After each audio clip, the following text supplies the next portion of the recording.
Been a long time since we've been on the horizontal live streams, huh? What's up with y'all? What's up with y'all? What's up with y'all? Miss Angie, JT Reaction, Carlton Way. Sorry, we a little late. We backstage talking and shit. I was like, damn, we gotta do live stream. Anyway, I'm muted. Y'all can't hear me? There's always one person talking about somebody muted. Y'all can't hear me? Hold on, let me make sure. No, y'all can hear me.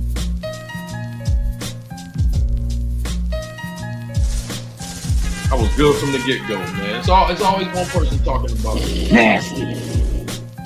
All right. Anyways, let's get straight to the show. I hope y'all been having a nice weekend. What is it? Saturday night, Miss Tangi. What's up with you? Saturday night. Glad for y'all to be here. What time is it in America right now? Okay, we at 11 o'clock on East Coast. We at 11 o'clock. I hope y'all been having a nice week. There's a lot of shit going on out there. But as I grow my page, you know what I mean? And as we grow, you're going to see me doing more collabs. I should be doing horizontal stream more, but if you follow me, y'all know we do a lot of the verticals, man. I like the vertical. You just take the phone out and all that, man. This should be a lot of work, but I do need to be doing this more anyway. Today we have a special guest, someone's page that I've been watching. I'm connected with the collective. I don't even know what's going on with the collective right now. Nasty. You know, I'm as long as me and Reed connected, then that's the collective, I guess. That's part of the collective. But this guy, I'm very happy to have him on my page. I don't know how to introduce him. I'm pretty much let him come on here, introduce himself. But you know, me being a stand-up comedian, man, I like to come on and do a little warm-up and all that. Um, I ain't been doing these live streams like that in a minute. I need to be doing more of the horizontal live streams, man, to keep this shit going. But them documentaries, man, documentaries be it's a lot of time and work. I don't be feel like going live on shit with them documentaries, man. A lot of work with that. If you haven't seen my last documentary, please check it out. Um, I'm probably about a week and a half late. I meant to get it out like 3 days after that interview that he did. But it don't matter because we here now. We here now. And I'm about to bring up my boy. If you're not familiar with him, this is going to be your time to get familiar with him. And if you like the shit I talk about, I'm pretty sure you're gonna like the stuff that he talk about. As I do more collabs, maybe somewhere down the road, I'll bring up some people that's like totally out of what we got going on over here. But right now, I like to put people up that's like in my sector that we more aligned with what we talking about. And this is what we talking about. Welcome, my boy, Read My Soul. What's up with you, man? Yo, Moxy, what's going on, man? Chilling, man. Go ahead, introduce and tell them where you from. You know, I ain't telling we got Harlem in the building. I'm a big Harlem fan, but go ahead, tell them where you from. Well, first, tell them what you want them to know about you. This is your show, man. No, well, first thing first, thank you for having me, brother. I appreciate it, man. The collective, the whole goal and concept was for us to link and build. You get what I'm saying? And regardless of what what been going on, we linking and building, man. But yeah, man, I'm Read My Soul, man. I'm from Harlem. I live in the South. I'm just a regular dude, man. I come from the struggle. I come from hip hop. I come from Roaches and Rats, mama trying to make it. You know what I'm saying? I'm just a simple person, man. I love hip hop. I love sneakers. I like collecting things. I grew up, with an older brother, so I'm a little bit of an older soul. And that's kind of where like I get most of my takes and my everything from. I get it from like maybe I think, I get a lot of my stuff from like an older perspective that isn't as prevalent anymore, but it's still needed. So that's kind of like where I pull from. You know what I mean? Like I go back. I feel like, my main thing is, I Read My Soul is my brand to where that's who I am. Like I just give you what I'm going through. I give you who I am. Like just you seeing who I am. I ain't trying to hide. I ain't trying to sugarcoat. Just trying to be myself. But most of that is from like an older, more forgotten thing where it's just, simple values and integrity, credit, just trying to be a stand-up person. You know what I'm saying? Trying to be better than you was yesterday. So I don't know, man. I guess my channel been going up lately and people been doing your thing. Yeah, people been doing your thing. They're interested in me. So, I'm just pleased and happy and privileged and humbled to have all of this and to be connecting with you and all these different people. And man, I'm just chilling back and enjoying the ride. I ain't think nothing like this is gonna be possible. All the things that we doing, with the videos and the comments, all of this stuff is still like just like wow to me. So I'm just kicking back and enjoying it, brother. I'm just enjoying everything, man. Curtis, hey man, we gotta stop and give the other collective members a shout out, man. Shout out Big Zo TV. If y'all ain't subscribed to Big Zo TV, you know what I mean. Shout out to him. Make sure y'all subscribe to him and shout out to the Mamba of the month. You can call it Mamba of the month. Curtis, boy, that man been working. Yo, you ever seen the meme where it's like they like give me a verse where somebody rapping like the Renters do? Boy, Curtis been YouTubing like that man is out here, man. Curtis, man, you man of the week. But when you look at the whole month, he definitely had like a Mamba moment. You know how when you talk shit to Kobe, yeah. Go and drop 60 on you. Oh yeah, you know what I mean? Like yeah. Nah, Curtis definitely. I love shit like that, man. Yeah. If y'all haven't checked out, first of all, if you're on my page, you definitely already should be subscribed to Curtis King TV. Make sure you go and do that. But I'll give you even better reason. He got probably one of the best interviews I've seen in a few months. I like the Kanye interview too. I ain't gonna lie. Definitely this last month, it was definitely one of the best interviews I've seen. And one thing that he did do that no one online is doing is he has gotten some secret intel from the TDE side. And yeah, man, that interview, rightfully so, went viral, man. Good work, Curtis. He said, "Job's not finished." Job's not finished. I like that shit. Job's not finished. Job's not finished. He got one of the best interviews in a while online. He got one of them things. We call it one of them things. He got one of them ones. Yeah. He got one of them ones. There you go. He got one of them ones. So after this live stream, make sure y'all go check out his interview with TDE Punch. I watched it. You know what I mean? I watched the whole thing. Me and Reed were just talking about behind the scenes about that interview, man. Like, we probably bring it up a little bit later, man. But y'all make sure y'all go check it out. But going back to you, Reed, won't you tell them like what you represent, what your page is about, man? You growing.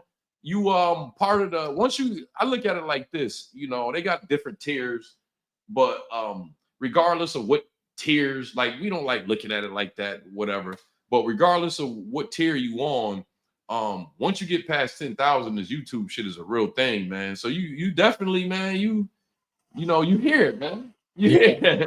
Nah, hey, you know what, Moxy? Thank you, man. 'Cause I need to hear that because, like, in the last week or two, you know, I've been talking to Justin about it. I've been talking to my wife about it. Like, you know, I've been trying to get on with YouTube since 2010.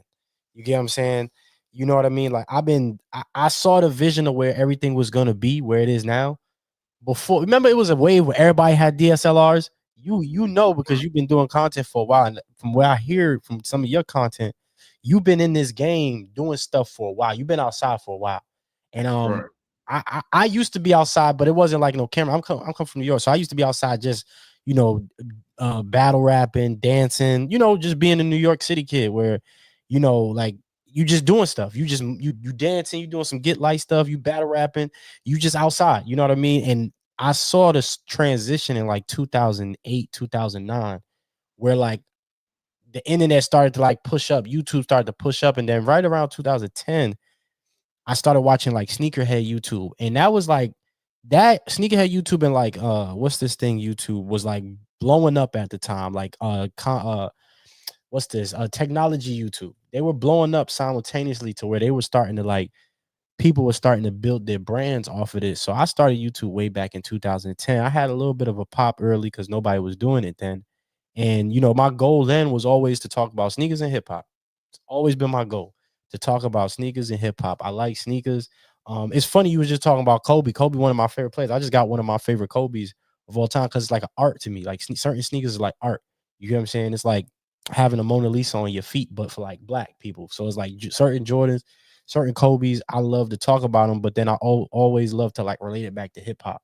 You know what I mean? So that's kind of how my brand started all the way back in the days where I would just play the latest, like what it would be at the time. It was J. Cole, you know, Drake, Big Sean. I would just play them in the background and then talk about the sneaker, and then hopefully people would be like, yo, who that in the background? I ain't ever heard of Buddy. So I always try to like, you know, mesh all my different loves. You know, I talk about gaming from time to time. I talk about movies from time to time. So you know, I just try to like, once BT started getting whack and you know, we didn't get all of these other channels, I felt as though it was on us to start making that. Like watching your documentaries and stuff is like that's YouTube. You know what I mean? It's like I knew I was gonna be going to a guy like Moxy to hear about Jay-Z and you know Kanye. I just knew all of that then. And nobody, you in the hood, you know what I'm saying? Nobody really listened to you. Yeah. They think about the money, they think about all of this first. But one of my brother's friends, I paid him when I was 18, 2010, to shoot a video for me. I went to downtown New York. He told me, he said, you 18, man. I wish I was doing this at 18. You need to stick to this no matter what nobody tell you. He's like, no matter what nobody tell you, stick to this because I see it. He was like, he was a cinematographer. He was like, yo, I see it. He's like, yo, he said, you paying me $60. None of my friends, which are 5 years, 6 years older than you, they pay me any money. Like if they want me to come shoot a video or something, they be like, man, take some beer, take some, you know what I'm saying? You know how we do, bro. So he looked Yeah. at me like an 18-year-old, like, bro, you paying me $60 to go follow you around town and shoot this, and I'm gonna edit this, bro. This is gonna be the best thing ever. And I wish I still had the video. I still got a few videos up from the 2010 era. It's like a time capsule, snapbacks, G-Shocks and shit. You go look at it, you like it's a little Wiz Khalifa looking mug. You know what I'm saying? But that's like the era I come from. That like I'm from the 90s, but like I started to make my chops during the blog era. So I just saw all of this happening, man. I saw what Curtis is doing. I saw it because I felt as though the corporations always find a way to either burn themselves out or they move on to something else. You get what I'm saying? So Yeah, like then I got a lot of questions, but yeah, I hear everything you saying. First, I want to ask, how many pair of sneakers do you own? right now, I'm currently probably like, I don't want to say, I'm kind of embarrassed right now because there's a little too many. Nah, ain't too many. You a sneakerhead. Yeah, What you're you right. mean? You're right. But nah, it's funny because I'm about to sell. We sneakerheads. We always purge like every like 5 years where we just purge. Right. So I'm in that purging moment, but I think I'm at like 70 tops. Like this YouTube money been hitting, and it's been going back to the man. The man been getting the money right back. I ain't gonna lie. Jordan been getting it Yeah. I had a nigga tell me that YouTube shit ain't real. I was like, bullshit. And I ain't I was at a bar. I was drinking, and he said, YouTube shit ain't real. I was like, yeah, you playing.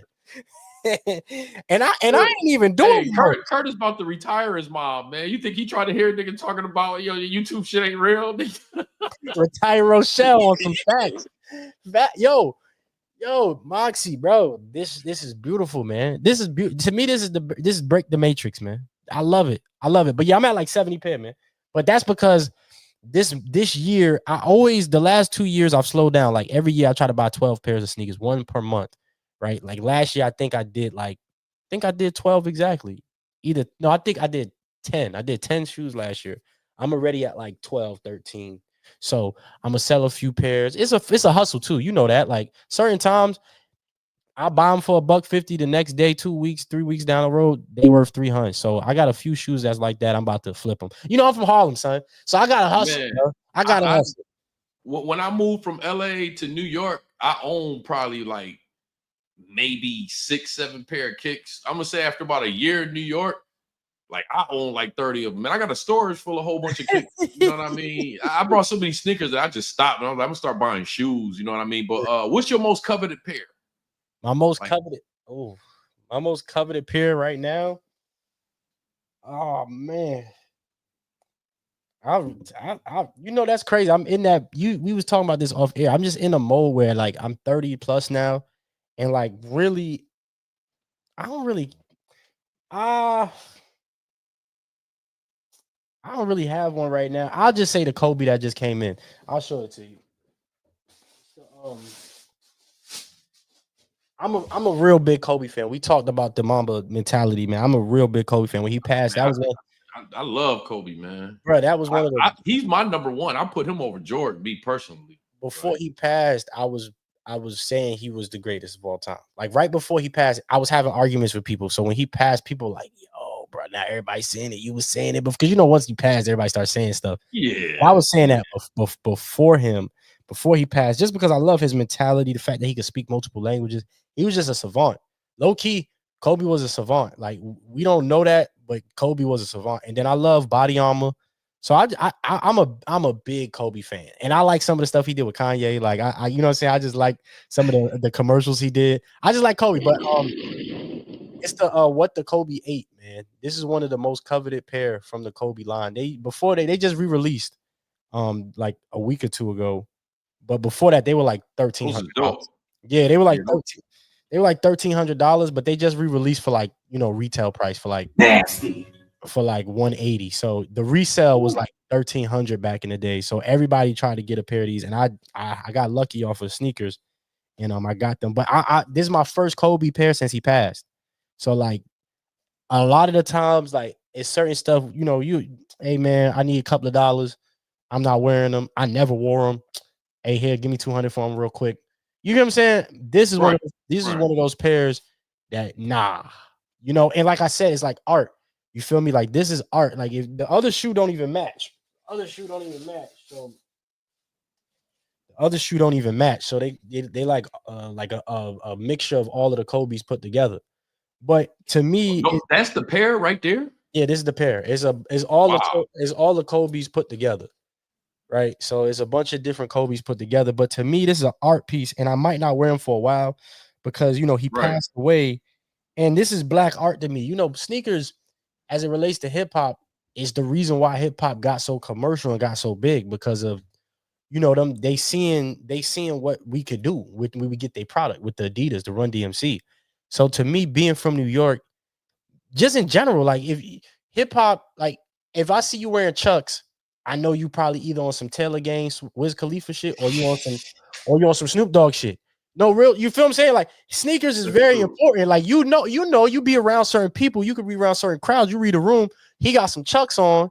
Okay, he either on some Taylor Gang, he want smoke, or he on some Snoop Dogg, he want smoke. So you know what I'm saying? Like you could literally tell how people are by the shoes they wear and what music they listen to. Real shit.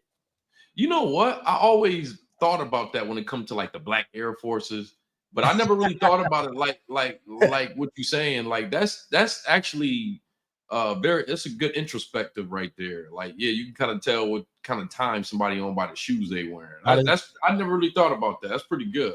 It's really important. Go down to being cobblers, and it's some real history and why the black man's shoes is important. You know what I'm saying? And the woman, it's some history to it. You know what I'm saying? But that's a concept of a video I've been haven't done yet, but it's probably coming soon. Where like I could tell what kind of music you listen to by your sneakers. Like I could literally, oh, you like Tyler the Creator because you got, what I'm saying, some That's Van. definitely a good topic. I couldn't touch it. Yeah. Yeah, I don't. I like sneakers and shoes, but not on the level that you like. There's something else that you was talking about. I didn't know you into battle rap. You used to battle rap yourself. Well, in New York, you did a few things, right? Like growing up in New York City, you picked the thing. You played ball, you sold something. And it don't have to be drugs. Sometimes I sold candy, you know what I'm saying, on the train. You seen it. I sold candy on the train. Bro, I danced for money. I got light for money, but battle rap was something that like I wouldn't say I was a popular nerd. So like I was just always into something. Like I was just whatever it was doing, I was there. Like, you know what I'm saying? When you young, it's like, yo, they battle rap. Like, all right, I'm doing that. I'm the you just wanted to prove that you was there. Like, not even you the best, but like you there. Battle rap is one of my first loves. Like, it's funny because I'd rather and it is crazy that you and Jalopy, y'all both be battle rapping. That's crazy. I watched it. I haven't seen any of your battles. Where your battles at? Matter of fact, before I go further, where's some of your battles at? I got a battle on We Go Hard. I haven't battled in like 3 years. I don't know if I'm gonna battle again, but go to We Go Hard page. I'm on there. That's probably one of my best battles. I battled in the Riot League. Battle rap is something well, this ain't about me. I'm just gonna say, like, I like writing. Good. You good. Keep just I will make sure it ain't about me. It's about you. I'm gonna make sure because they already know about me. But I kind of fooled myself. Like I really thought that I was like some ultra hip hop head, and I am. But really, what it comes down to, I always like hip hop for the lyrics. And battle rap is the same way. I battled Disaster my first battle, but I never really took it serious because I got into it just to improve my writing on an overall basis. That's why I know how to write well. Is that all the different aspects of writing? I've taken my hand at all of them, and like that's why I don't listen to as much music as I had before because the lyrics left. You know what I mean? So I watch more battles than I listen to music.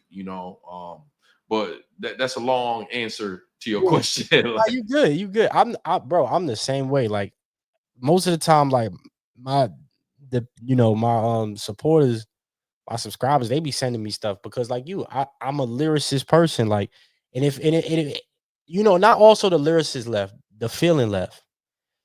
The lyricism and the feeling left. Because sometimes certain things wasn't ultra lyrical, but you felt that shit. So, that's where I come in with the battle rap. Like, I wasn't the best battle rapper, but I always had 2, 3 good lines. I had the best line of the night. I got the Okay, best bar of line the night. of the night. I got Bar of the the night. best bar. I got the best line. I got the best reaction tonight. But the rest of my shit been trash. That's funny. That's I funny. get the best pop, the best reaction. I'll come in with maybe if we doing a 1-rounder or a 2-rounder, I'm coming with 3 solid lines, 3 solid bars that's like room shakers, but everything else is filler. But Anybody ever tell you that you remind them of JC? JC, who's JC? The battle rapper JC. Oh, JC, the dancer, the break dancer dude. Yeah. He got one of the best pins. He got one of the best pins. Him and Chilla, him versus Chilla, top.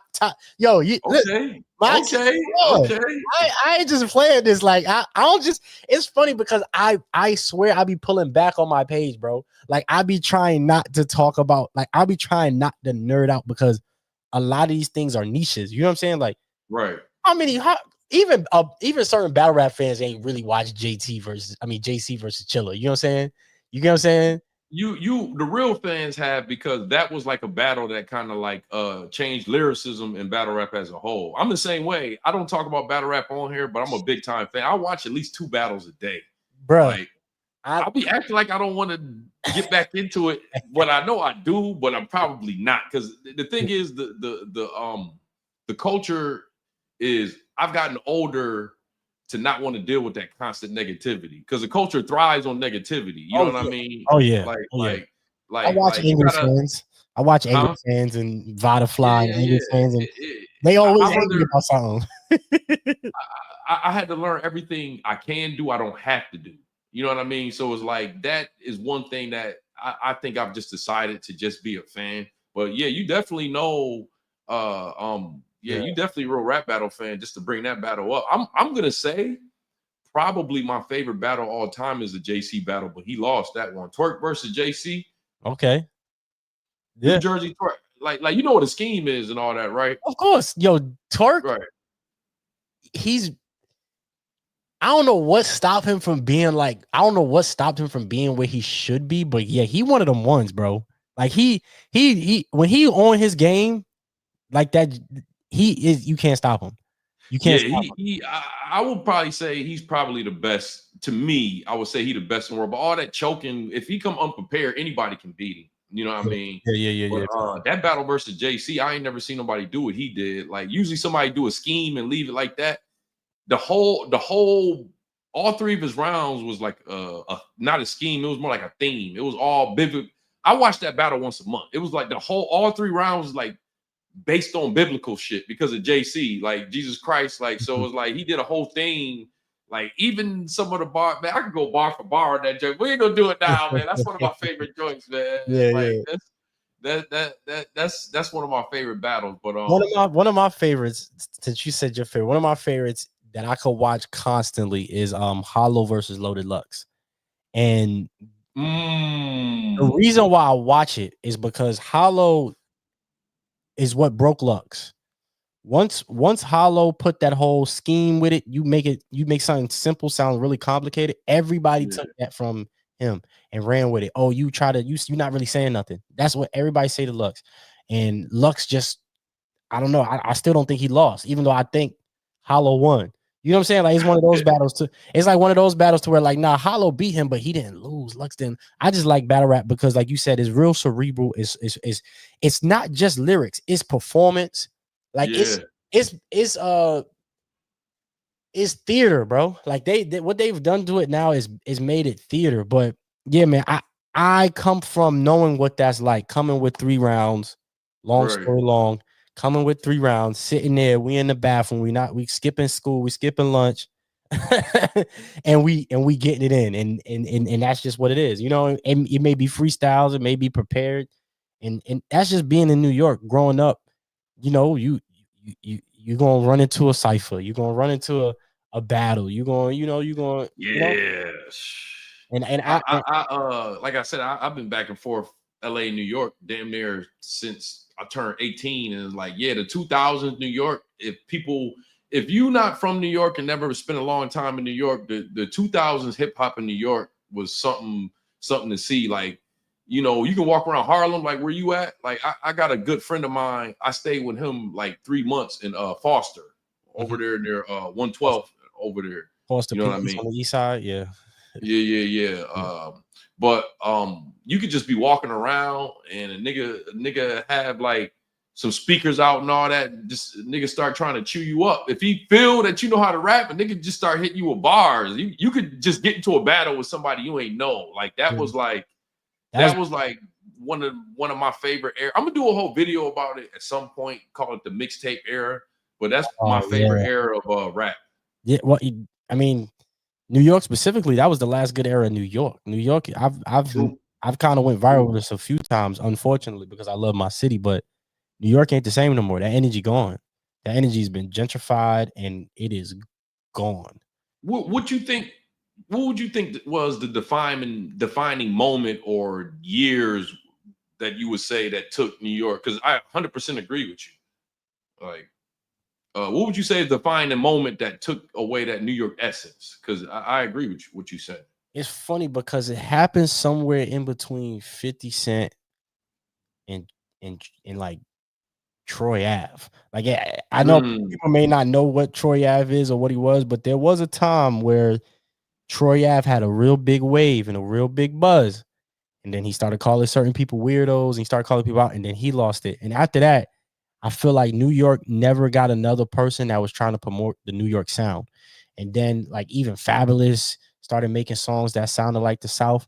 I would say once the South started to take over and New York kind of lost his way and lost his direction, maybe 2000, really the start of the big three, like 2009 era. New York didn't really have anybody. Like Mano wasn't, he wasn't the guy. Red Cafe wasn't the guy. Joey tried to be the guy and he had it for a while, but he never had like what we're going to talk about. He never really had that street push, right? He had the backpackers and stuff, and he had maybe some of the street dudes that were into lyricism, but he didn't have like the New York. So that's another thing. New York lost his grit, lost his edge. Then drill rap started. People love to blame 50, but I don't blame 50 Cent. I don't blame him beefing with everybody. I felt as though, like, besides Nicki Minaj and Cardi B, the next best star is 50 Cent. Like, it hasn't been a star from New York in years. So I don't know. True. I can't really pinpoint it to a time, but it's somewhere in that next step, like after the Kanye's and Jay's fizzled out and it was like about Big Sean and Kendrick and Cole. None of these people from New York. You know what I'm saying? There's no who's the New York person in that seat. And that's kind of why Drake get a lot of New York love. You think about it. Drake get a lot of the New York love because he was more East Coast, but I really can't tell you what and when. Maybe I could blame it on the PDs, the program directors. I-97, Power 105 stopped playing. And this goes back to iHeart, where iHeart took over, Clear Channel took over. Radio stations stopped playing like local stuff, and they all started being the same shit. Just, maybe that, but I couldn't really tell you, man. Like, only thing I can say is the South came up and New York lost his way, and it didn't know how to. I'll say it this: New York didn't know how to bring its sound to the new era. That's true. I think New York, I don't know. They wanted to adapt. They forgot who they were in the scope of things and was trying to do too much adapting. Y'all did have one star that got locked up. That I think if he didn't get locked up, he probably would have did some things. Max B. I think Max B. Drake took a lot of his style. Shout out to the Wave. Shout out to the Wave. Ow! That was my last years in New York before I moved, was when Max B was still out and he was like killing the city, bro. Mixtape after mixtape. You could literally take some of Max B mixtapes before Drake was even doing this thing, and you could put some Drake songs on. It's the same flow. Yeah, like, the song Singy Joint. Yeah. Yeah, I'm even talking about even verses, like even some of the ways that Max B chose to rap. Like you could see Drake, but Drake was doing that to like 5-6 artists. That's why he's Drake. You know what I mean? But he definitely had a Max B style for a while. Like, well, Kanye got that style from Max B. So where did Drake get a lot of his shit from? Kanye. So that's why Kanye did like support Max B. I forget which album that was, Life of Pablo, maybe, where he He was. tried to take his shit. He was like, I'm about to bring the wave, and nigga was like, you can't bring the wave. That's Max B. You know what I'm Yeah, saying? then he called him. Then French got him connected because Kanye probably Yeah. wasn't about that. He just get an idea and just run with it. Somebody be like, nah, dog. But Yeah, no, you can't take the wave. Max B. I mean, shit. We all know, that's why I like this hat because even the Locks called him out on it. On that's they called him out on it on that verses when it was like, shout out to Mel Murder, Max B, and all of that. That's a Jim Jones and all that. That's some Harlem history. That's just crazy, man.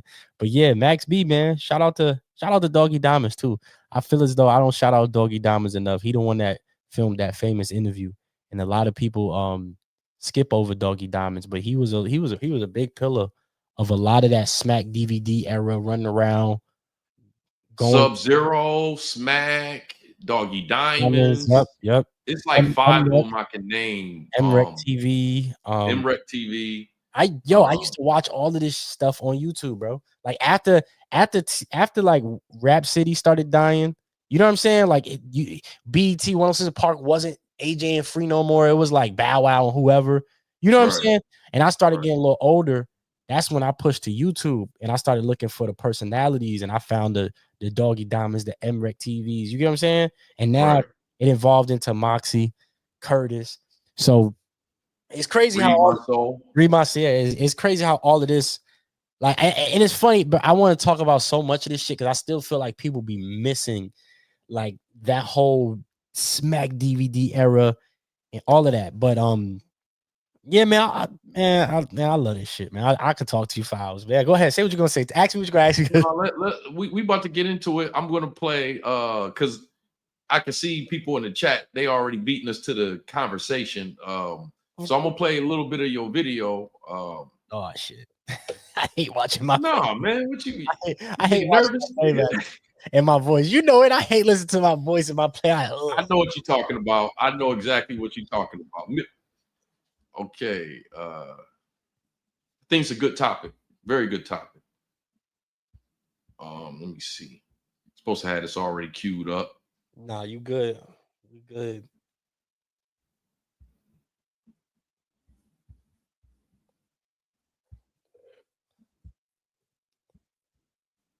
You and few years has finally came to, and it came to me in the idea and the concept of a lot of the culture vultures that we don't speak of within hip hop. We often call out the Post Malones, we often call out the Vlad TVs, we often call out the Adam 22s, we even often call out the DJ Academics. What we don't call out is the street ninjas. Now, because hip hop has been a part of the streets, we don't really see street ninjas as, and that's for lack of a better terms, we know what street ninjas mean. Street dudes, we don't really see them as culture vultures, but a lot of them are not hip hop. That's not hip hop. We've been seeing a lot of stuff come out in the last few years when it comes to the streets, right? We've been seeing the Young Thug Rico charge. We've been seeing the Yo Gotti stuff, Big Jook. We've been seeing the XXX stuff. We've been seeing the Juice WRLD stuff, which they had drug paraphernalia underneath the plane. That there's a whole conspiracy behind that. The Big U rolling 60 stuff. We've been seeing the Nipsey stuff. We've been seeing a lot of the dark side of hip hop, for lack of a better term, spill out. It's been exposing itself to the forefront. I don't know what it is about podcasts and Adam and Vlad, but people get on there and just start spilling all the beans. We've been seeing a lot of this play in the forefront. We recently just had Sauce Walker. One of his artists was deleted and he was shot at in front of a mall. Right, we've seen that play out. That's crazy. Now those suspects are ending up deleted. We've been seeing a lot of stuff play out in the forefront that used to be behind closed doors that wasn't as talked about as much. You've been hearing about extortion. And I'm here to say that these dudes are not hip hop. That's basically what I'm saying. A lot of these street dudes are not hip hop. A lot of them are not hip hop artists. They are street dudes trying to clean their money. They're trying to legitimize their business. They're trying to just corner another market. They're trying to further their street activities. So we've been seeing a lot of these people. I'm not going to say any more names than I have because, even little babies being caught up in a situation. I hope all of these dudes, if innocent, they get out and they get to feed their families and they get to be with their. Dang. All right. All right. Why do I talk so much? You're a YouTuber. You're supposed to. We certified yappers out here, man. Yeah. Shit, back in the day when this shit first started, I used to be like, man, look at all these niggas online gossiping, nigga. The chatty patties. You got them. Right. All right. So I'm just gonna say it, man.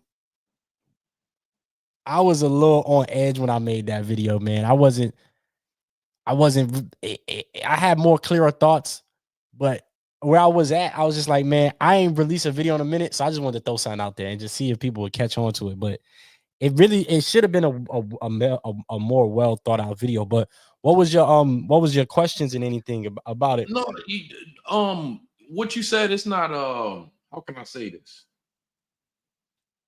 I've heard it before, but it's not a point that's been like, how can I it's not like beating on a dead horse. Meaning I've heard it before, but it's not like like said so many times. Like, and I can say primarily I agree with it. You made me think. Like, and that's what these videos are for. A lot of the names that you put on there, I agree with. Like, you talking about somebody like Big U, yeah, that's not hip hop, that's gang banging. You know what I mean? Yeah. But most of what you said, I agree with. Put it like this: 2 years ago, I would 100% agree with it, but it's like I kind of look at it differently now. This is why I wanted to add to it. I don't think like, okay, someone said the gangster stuff and all that's rap, that's not hip hop.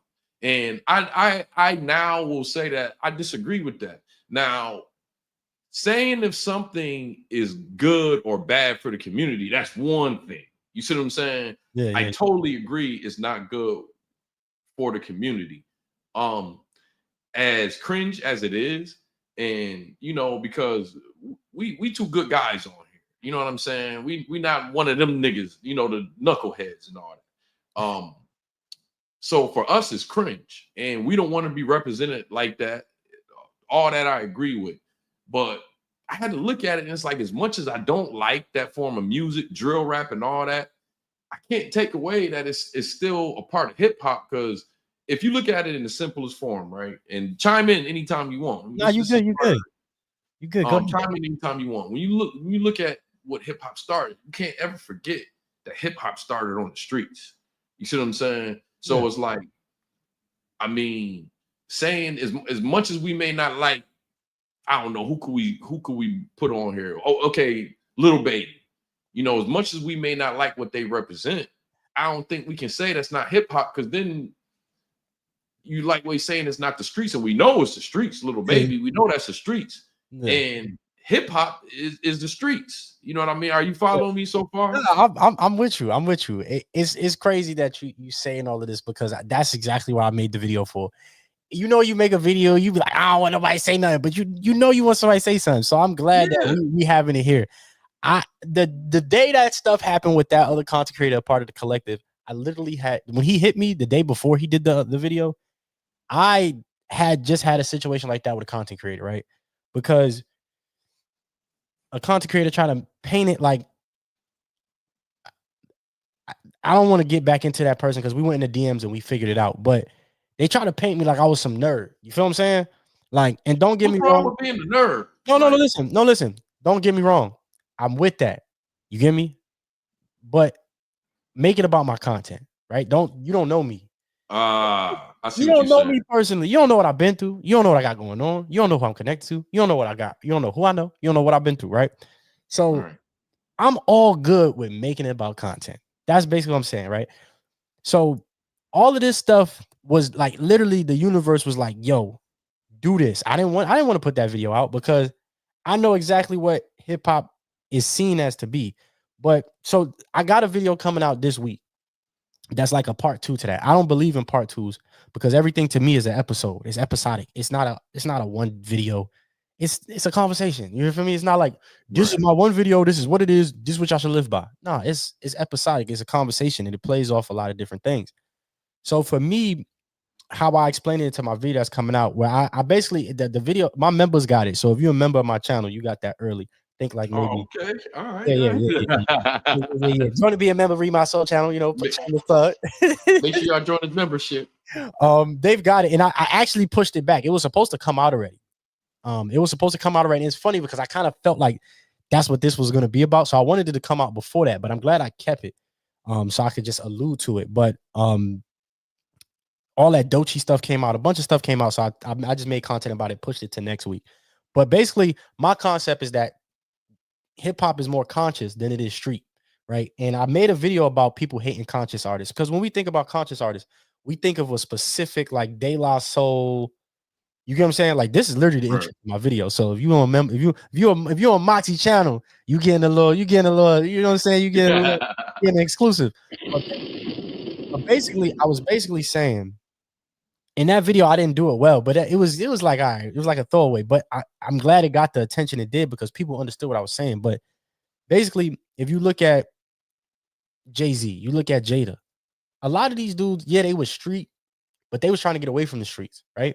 So my whole thing with that video was, and I should have titled it better, but once I saw that people were still like, even if they were saying something negative, I was glad that they was like engaging with the video. It's a conversation starter. It's definitely a conversation starter. So I didn't change it, but the streets in 2025 is different than the streets from 1995, 2005, 85, 75, right? There were codes, there were morals, there were ethics.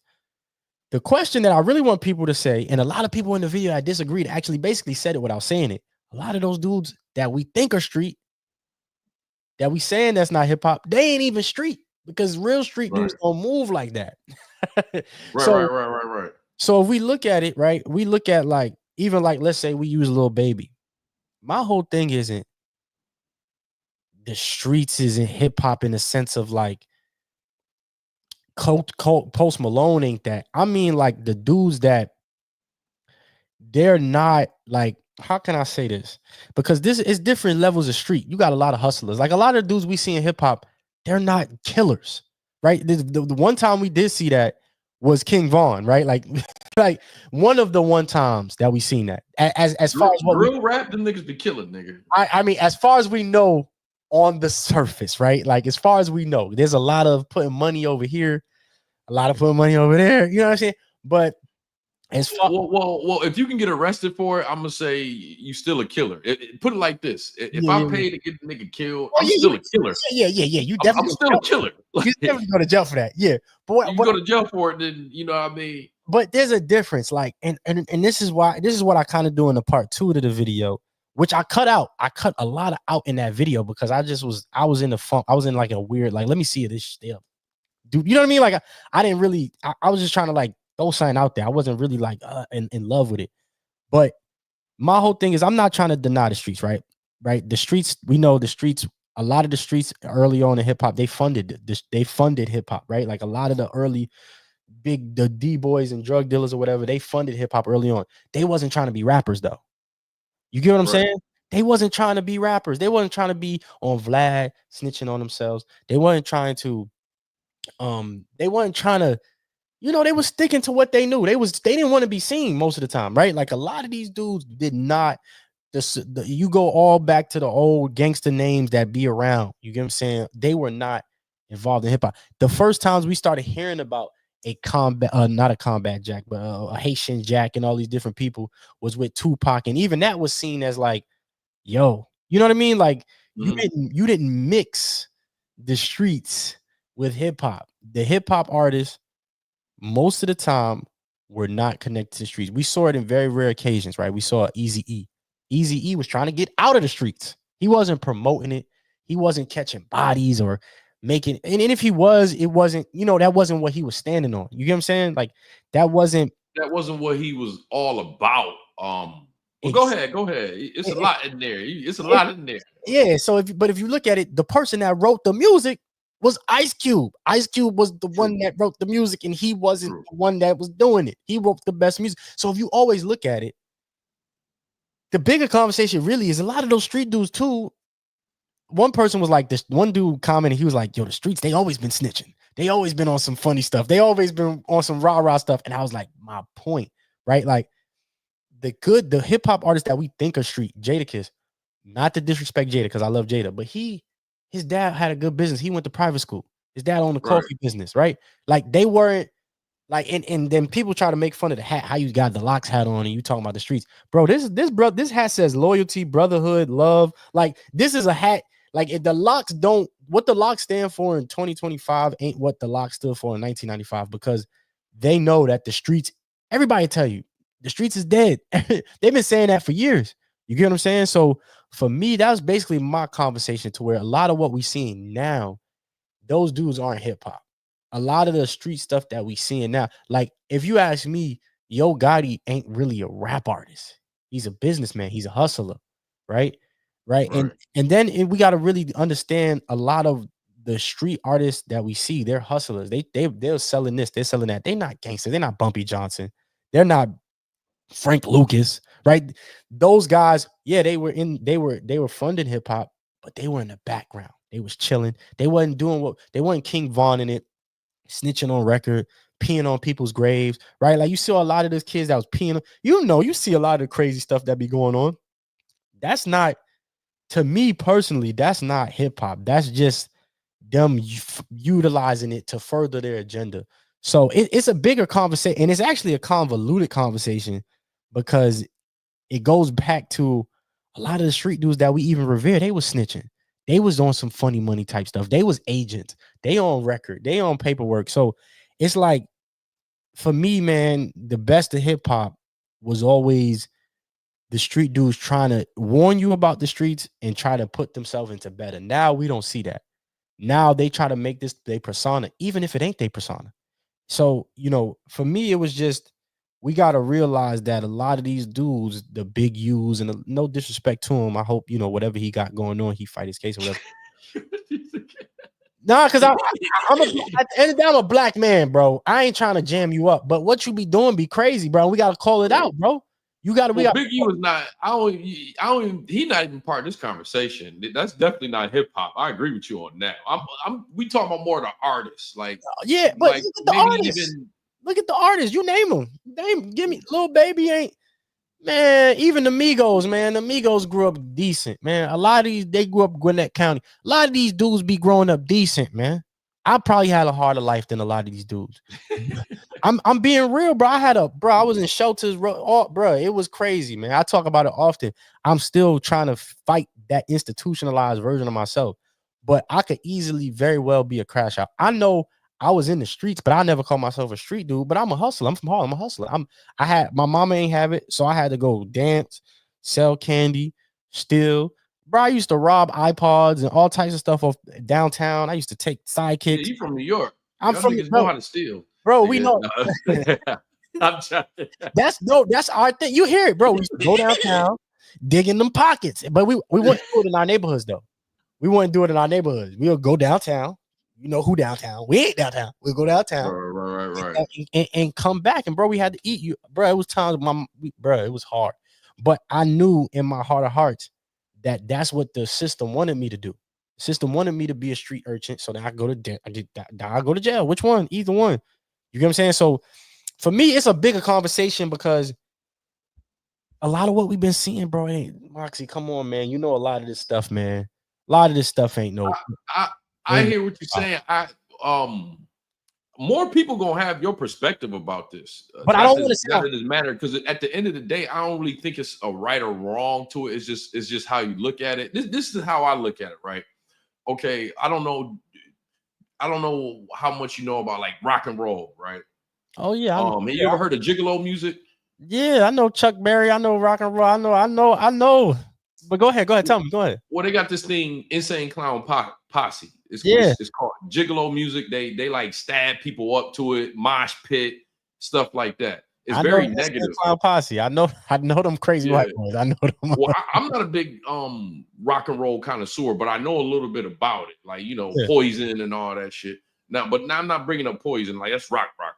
But like me bringing up the gigolo music, right, where they stab people up to it, like, because I had a friend that died from getting stabbed up. Gigolos are crash outs of rock and roll, right? Because it's there's crash outs in it, and it's very negative. Punk music too. Punk music is very weird, very weird. If you listen to the lyrics, it can be very negative. Some of them Nazis do the punk rock and all that, but you still can't take that out of rock. You know what I mean? And I think what it is because I understand everything you're saying. I think since they took hip hop and used it as psych ops, right, and was using it to recruit people, put them in private jails and stuff like that, gangster rap has become the face of rap, hip hop, whatever you want to call it. And I don't like that. And of course, from what you're saying, you don't like it either. But I don't think that we could just straight out take it out of being hip hop altogether. Like, okay, in another dimension, right? Hip hop is there without psych ops, without those folks trying to use it to put people in jail, trying to use it to make people want to kill people and stuff like that. And someone like Corday is the best rapper, and everybody laughing at Little Baby. He's not really selling no records. Well, I don't think in no universe Corday would be the best. I love Corday. Well, you get what I'm saying, like that, like he ain't got it. He just ain't got it, bro. I love Corday. He just don't have superstar. He just I'm not talking about him in particular. I know what you mean. His style of rap. I'm just fucking. Yeah, just that, like even J. Cole shit. Like he's a good example. Yeah, he goes back and forth between talking both type of ways. Same thing as Kendrick.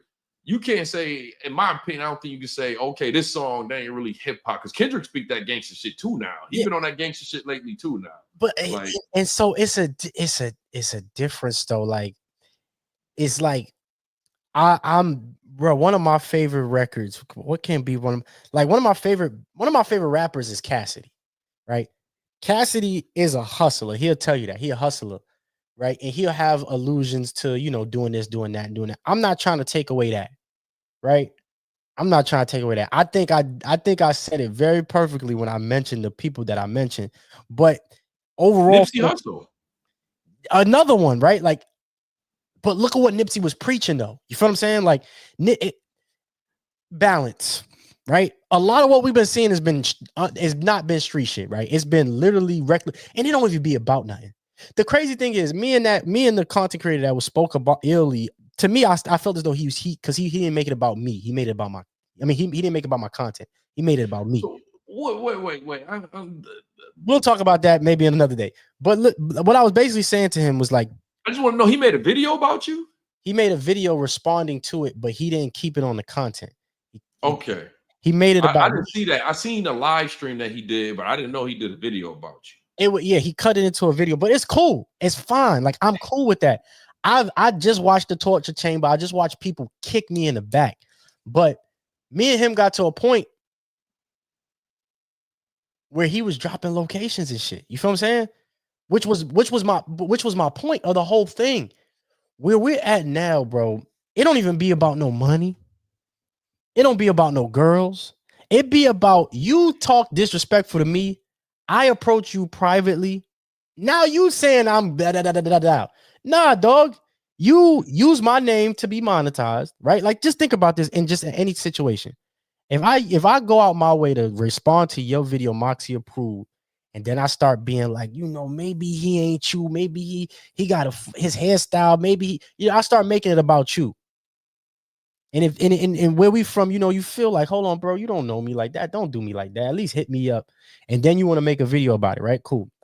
I'm cool with all of that. But when I hit you privately, don't get mad. I'm hitting you privately. But that's the energy that be out there nowadays. That was my whole point. And the only reason why I'm talking about it is because that's where it be at sometimes. Our people, it don't be about no money, bro. These kids be doing all of this street stuff going on a record because of Instagram posts or because of girl. It don't be about no money. It don't be about no hustling. You know what I'm saying? They be crashing out for YouTube or because of Instagram or social media. It don't be about nothing. And that's senseless to me. You know what I mean? So you mean to tell me the dude that was a part of Collective, he sent you a location and all that? Oh, no. We'll talk about it a little bit more. But the day that happened, another creator, I'm like, that dude seemed reacted to the video we just saw. Now nobody knows about this, and nobody knows the creator because it's between me and this person. The person made a reaction to that video, and I went in the usually I go in the comments and leave it at that. But the person hit me and was like, yo, hit me in my DMs, let's do a video. And it was like, hold on, no, I don't want to do no video with you, bro. You basically alluded to me being some type of punk, and I'm not. You get what I'm saying? And I don't really like that. And then you had certain people in your comment section. He had what's the dirt in his comment section, and that made me feel some type of way, right? So that made me feel. Oh, I think I know who you're talking about now. Yeah, so that made me feel like I was being attacked. But I wasn't checking him on some, yo, I want to see about you. Like, I want to fight you. It was like, yo, you can't do that, bro. You got to talk to me first before you make it when it seemed like it's about me. Bro, one of my favorite artists is Meek, but is Meek a street rapper or is that nigga a conscious rapper? His last verse was on the Boy Friday that went viral that everybody reacted to. That's a conscious verse. A lot of most of what Meek be talking about be conscious. So that's what my next video is about, explaining how we don't really know what streets is no more, because what we've been seeing is some fake over glorified crash outs, right? Like, because you think about it, a gangster is the ultimate goal in the hood. That's the ultimate. That's Bumpy Johnson. That's whoever the gangster from, Rick Ross, whoever they are the best of both worlds. They a hustler. This is what I said in my video. They a hustler and they a crash out. But they the best balance of both. In the streets, we got hustlers, we got crash outs, we got gangsters. Right? The crash outs, they the ones you get to go do the dirty work. A lot of what we've been seeing is the crash outs. Kids just doing whatever. They not hustling no more. They're not trying to make no money. They're not trying to get no bread. You get what I'm saying? Like, we're not. I know exactly what you're saying. We're not seeing, Moxy, we're not seeing a purpose anymore. Like, even the gangster had a purpose, bro. Even the gangster gave out chickens and turkeys and whatever.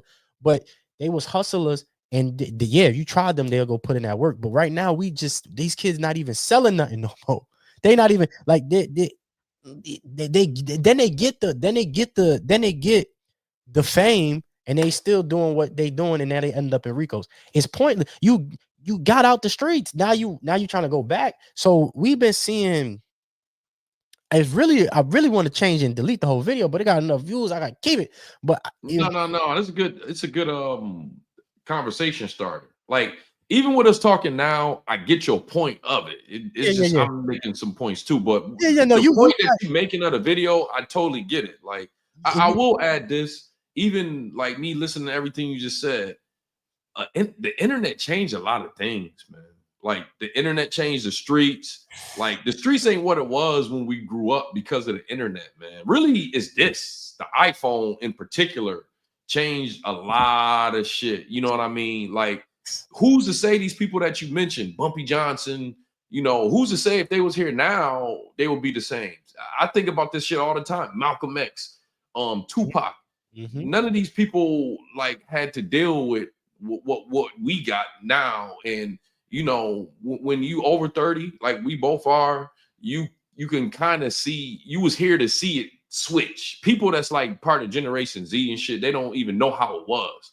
But like, we saw it switch. So I definitely get your frustration. I just think, in my opinion, I think that's more the internet done kind of change what shit it is. Internet changed up hip hop. Like, you know, there was no way Drake would have beat Meek Mill in the mixtape era. You know what I mean? He wouldn't have beat Meek. I still don't think he beat Meek. Personally, I still don't think he beat Meek. He might have. He might have won the battle, but that nigga lost the war. Niggas that stain is on his jacket. Not writing. It fucked Drake up. Drake had the lane. Nobody in the way. Nobody tumble. Nobody to block. That shit put a hole in his ship. I see what you're saying. It was a slow leak. It didn't tank the shit right away. That shit was a slow leak. And if you go back and listen, well, who the fuck was Quentin running through the 6 with? The nigga was Drake was hating. The nigga was on tour with Nicki Minaj. That's your girl tour, your war tour. Nigga, I'm on tour. Nigga, I'm getting bread with a shorty you probably want to pop. Like, if you really look at back to back, that was some hating sucker. I got more fans than you type shit. But if you go listen to Meek this, it was straight up. You got peed on, nigga tip, nigga pissed on you. Who was Quentin? If you didn't write this running through the 6 shit, who was Quentin running through the 6 with? Like that, like for me, if that shit real, the personals, that's what I'll be looking at. When the personals be going off and niggas be like, is that shit true? Like, niggas look at, but you're right. That's why it's hard for me, and I'm glad you're right. I can't take away the street element. It's just that we lost sight of what the streets. I'll put it to you like this. You said Drake would never run in the mixtape era. I couldn't be a street person because the streets back in the day, they told me no. They saw how eager I was, how focused I was, how dedicated I was, how I didn't take no for an answer. They said, we're not gonna ruin your life because we know you're gonna do it. The streets of yesteryear would have turned a lot of these kids away. They would have said, nah, you don't need this switch. Nah, you don't, you play basketball, go play basketball. Oh, you dance, go dance. The streets now, they don't have those codes, they don't have those ethics. So the same way the same way you said it, I was turned away. I had plenty of dudes like, nah, D. Because my first name is D. My real name is start with a D. So you know, every D nigga, they D. So they nah D, nice, you good, man. Nah, you keep hustling. Here's some bread. Go hustle. Go get you the variety pack of candy. You know what I'm saying? Like, nah, you're not joining this. You're not getting down with this. No. And your mother will kill us. You know what I'm saying? Another thing. Parents actually, they would go, my mom and my father, regardless of our relationship with my pops, he made sure I stayed out of that shit. So that's another thing. The parenting, you had any, like you said, we saw that. I saw that switch. And I was like, yo, this ain't the street. I stopped getting love. I'm like, hold on, I'm not getting the love in these streets because the streets didn't have no respect in it. It's like, hold on, why y'all trying?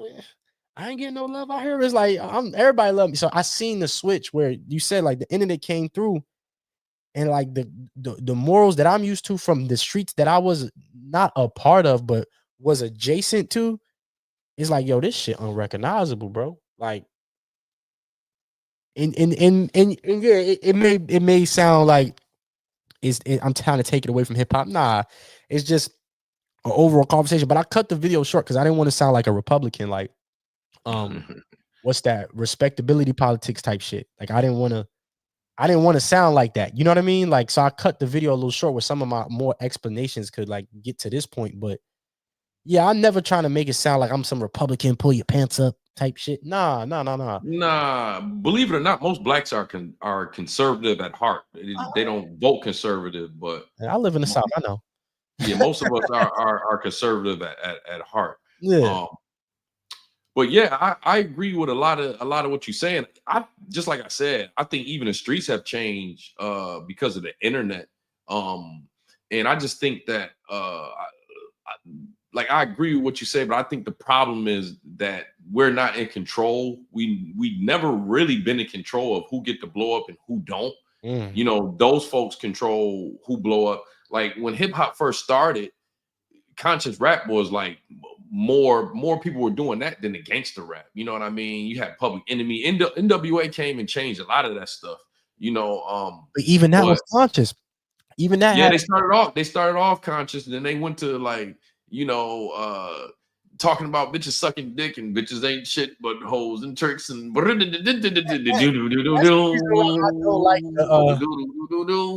the only reason why I don't like the Chronic and Doggy Style as much. It's like there's a lot of dick jokes on there. It's like, all right, nigga, y'all gotta grow up. Like the young me, when my uncle played that, and it ain't no fun if the homies can't have. I'm like, yo, this is kind of hard. But older me, I'm like, this ain't the greatest rap album of all time. Y'all just horny. Y'all was just young and horny, nigga. Like, right. Nah, I don't think that album was. People was trying to say that album was the greatest rap album of all time. Niggas be trying to say Doggy Style or the Chronic. I'm like, I'm on, dog. Nah, don't do it. It was good, but it ain't. Come on, y'all was young and horny when you heard it. But you're right, man. You're right. Like, I never want to take away the street element of things because it's just it maybe, like I said, maybe we need to redefine what the streets is. You get what I'm saying? Like, what the streets is now, I can't relate it to hip hop anymore. I can only relate it to, honestly, American culture more so than anything. I can relate it to extreme capitalism because that's now that is one thing I do agree with, which is gangsta and street shit is not a part of the black culture. That's more part of American culture. I agree with that. It don't define American culture. Yeah. But the rap part, as much as I don't like it, you know, I don't see how someone could say it ain't part of hip hop. You know what I mean? Like, someone will have to, like, you could do this now. Like, in your opinion, what would you define hip hop to be? Like, what are the elements that you would call hip hop? KRS-One is the teacher for that. I don't care what nobody say, Africa Bambaataa, all that extra shit. I hate when people try to like always be like, he didn't say nothing about Africa Bambaataa. Like, yo, come on, it's KRS. Let Africa get shit for what he did. You feel me? Like, but I always listen to KRS with this, man, because I always say it's deeper than that. Like when he be talking about putting the paintings on the wall, the graffiti, the DJ. You know, for me, when it comes to the rapping and the MC element of it, it's just about being honest and being real. I love street shit, but what's your goal? Jay-Z's famous line: I ain't tell you sell drugs. Hove did that, so hopefully you don't have to go through that. You get what I'm saying? Like, if you being honest and you kicking a message, like, I don't like and a lot of this, like, I'm just going around drilling, killing. A lot of them, they don't be drilling and killing. And if they do, they snitching. So for me, it's just being honest. We've been seeing a hyper aggressive, and it's funny because I wore this t-shirt, wrestling is real. We've been seeing a lot of these mugs make like almost like wrestling type characters. You get what I'm saying? Like, I get what you say. It's always been fake though. Of course. I one of my favorite people is I met him one time is Ric Flair. I met Ric Flair one time. A lot of a real wrestling fan. Yeah, a lot of them got they shit from Ric Flair. A lot of rappers early on got that braggadocio pimp, like they got that. But I mean that. Oh shit. That's what was going on at the time. You know, very pimp type stuff. But even the pimp game, all of the games is messed up, man, and it ain't right no more. You know what I'm saying? So it sounds like you don't like where it went, where hip hop has went. Hold on, I'm still here. I'm just gotta switch up my GoPro. I ain't been messing with my GoPro that much, so it don't like cooperating with me. Nah, you good. I'm gonna turn on my computer camera. I hate this shit. But to me, it sounds like you don't like where it went. Yeah, where it's going. Yeah, I don't like where it's at. I don't like where it's at. It's to me, it's an extreme capitalistic version of it's very rooted in capitalism and manipulation. It always was some COINTELPRO stuff. I think you said that as well, as far as like just CIA and the alphabet boys pushing their agendas and doing whatever they do in there. But yeah, I just don't like where it's at. I think it's and I mentioned some of the stories, like the dude, I forgot, I think it was in Houston or in Dallas, where they killed, where they deleted the dad and the daughter. You know what I'm saying? She was like 7 years old or something like that. It's just stuff like that that's just like you hear about it and you like it was some rap beef. Like the way the media promotes it is like rap artists, they were rap beef. It's like that wasn't no damn rap beef. You know what I'm saying? Like that is we have to be able to separate the two. You get what I'm saying? Because you got a lot of people that you wouldn't, I can't put it to any other like work. Like I can't put it to any other work because it wouldn't work. But like just because they rapping don't mean that they here for hip hop. You get what I'm saying? The betterment of the culture and to push it forward. You get what I'm saying? And I'm never, I hate that it made it seem like I was trying to like make it like, oh, ain't no street stuff. I'm a nerd. We gotta, because it ain't that. It's just the streets always, to me, being from my perspective, growing up in Harlem, it was always some education out there, right? Like when everybody get on Ye, I always say this, like if you from New York, a lot of the talking points that Ye is using right now is some Hebrew Israelite shit. You heard that on the corner. You get what I'm saying? Talking about them people. You get what I'm saying? So growing up, to me, growing up, the streets was always linked to education. It was always linked to knowledge. We got the 5%ers, we got the Israelites, we got the Nation of Islam. My father's side of the family, some of them are Nation of Islam. So I used to have to learn. I couldn't say hallelujah over there. I had to learn, walaikum salam. We used to say shit like that. You know what I'm saying? Like, but then I'll go back to my mom, how she Baptist. You know what I'm saying? Like, so I grew up for me, the streets was always linked to education. No matter the media would try to paint it like it was some, some of it was going on, some, drug dealing, gang banging. Yeah, cool. But to me, there was always the best part of the streets was always some type of education. Always a brother out there, whether he was a drunk, wino, whatever you want to call him, bum, he was dropping some knowledge. So to me, that's where I feel as though it lacks. To where, yeah, cool, but where the knowledge at? Hip hop, to me, KRS always says it's 5 pillars, but of course, everybody agree with 4. But the 5th is that knowledge. So to me, it's just not no knowledge though. You know what I'm saying? Like, I would love to hear King Von's story of what he went through and what happened to him. But like, you know what I mean? Like, I mean, it is knowledge. It's just knowledge that we don't want to hear. I mean, them niggas will tell you, niggas, 10 steps of how to cook coke, nigga. Yeah, You know yeah. what I'm saying? Like, it's stuff. Look, street niggas definitely listen to that shit and learn shit from that shit. You know, and first of all, let me get this out of there. I'm not a street dude. All That's right, funny. I'm a nerd. I did whatever I did. I don't come online talking about that stuff. That I don't have nothing to prove. All that stuff is stuff from the past. I'm not like taking up for it, like where it's like, no, nigga, I'm street and we got to keep the street in there. This is just my opinion on like what it is. I think like just even hearing your frustrations, it kind of remind me of me when I was in LA and I was doing acting, right? It's the same thing like when reality TV came, all the actors like, man, that's not really acting and shit like that. And niggas was turning down reality shows. Like, nah, I want to be on a reality show. That ain't real like acting. I'm a real actor from this, that, and the fourth.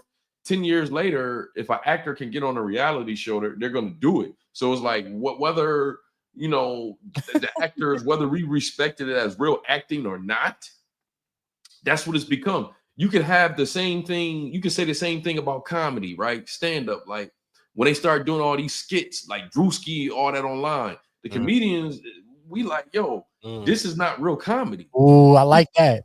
This is not real skits. But it's like now when you talk about who the best comedians are, what you gonna hear? You're gonna hear Dave Chappelle stand up and you're gonna hear Drewski online. Do I agree with this whole Drewski shit? Nah, the nigga funny and all that, but nah, because it's like I like comedy. I like stand up. But at the end of the day, the internet changed shit. I sound stupid saying that Drewski ain't no comedian. Like a nigga could buy out a club. He don't have to get booked by a club. He could buy the club out. Ain't no club that I performed that ain't gonna have him come up there because of who he is online. Yeah. And he gonna sell the joint out. He gonna sell the joint. He may go on stage and stink it up, but I can't sell out an arena on comedy, and he can. So how I can't call him a comedian? You see what I'm saying? Yeah. So you agree that he's still a comedian? Yeah, I have to agree. Yeah. It's not my form. It's not my form of comedy. But I sound stupid saying that he's not a comedian. Not saying you sound stupid, but you get what I mean. It's like I can't come out there and say just because I don't like what he's doing, I can't come out there and be like, oh, this man ain't no comedian, this, that, and the fourth. Look at it. And it's like, yeah, but any place that I want to go, he can for sure go out there and sell it out, whether he's good at the craft or not. And that's pretty much the point I'm trying to make in this conversation, where it's like the internet kind of changed stuff. But I don't think that, in my opinion, this is my opinion. None of this is a fact. This is my opinion. I don't think we could redefine what something is because the internet coming and fucking it up. Because you never know, it may make it back to what it was. You know what I'm saying? Yeah.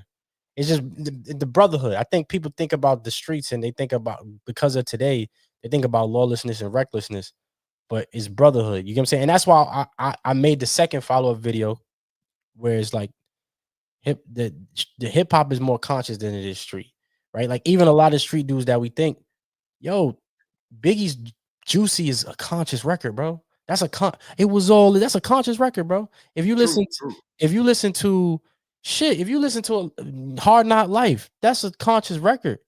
Renegade is a conscious record. Them niggas is talking about what they got going on. I had to hustle, my back to the wall, ashy knuckles. You know what I'm saying? Like pockets filled with a lot of lint, not a cent.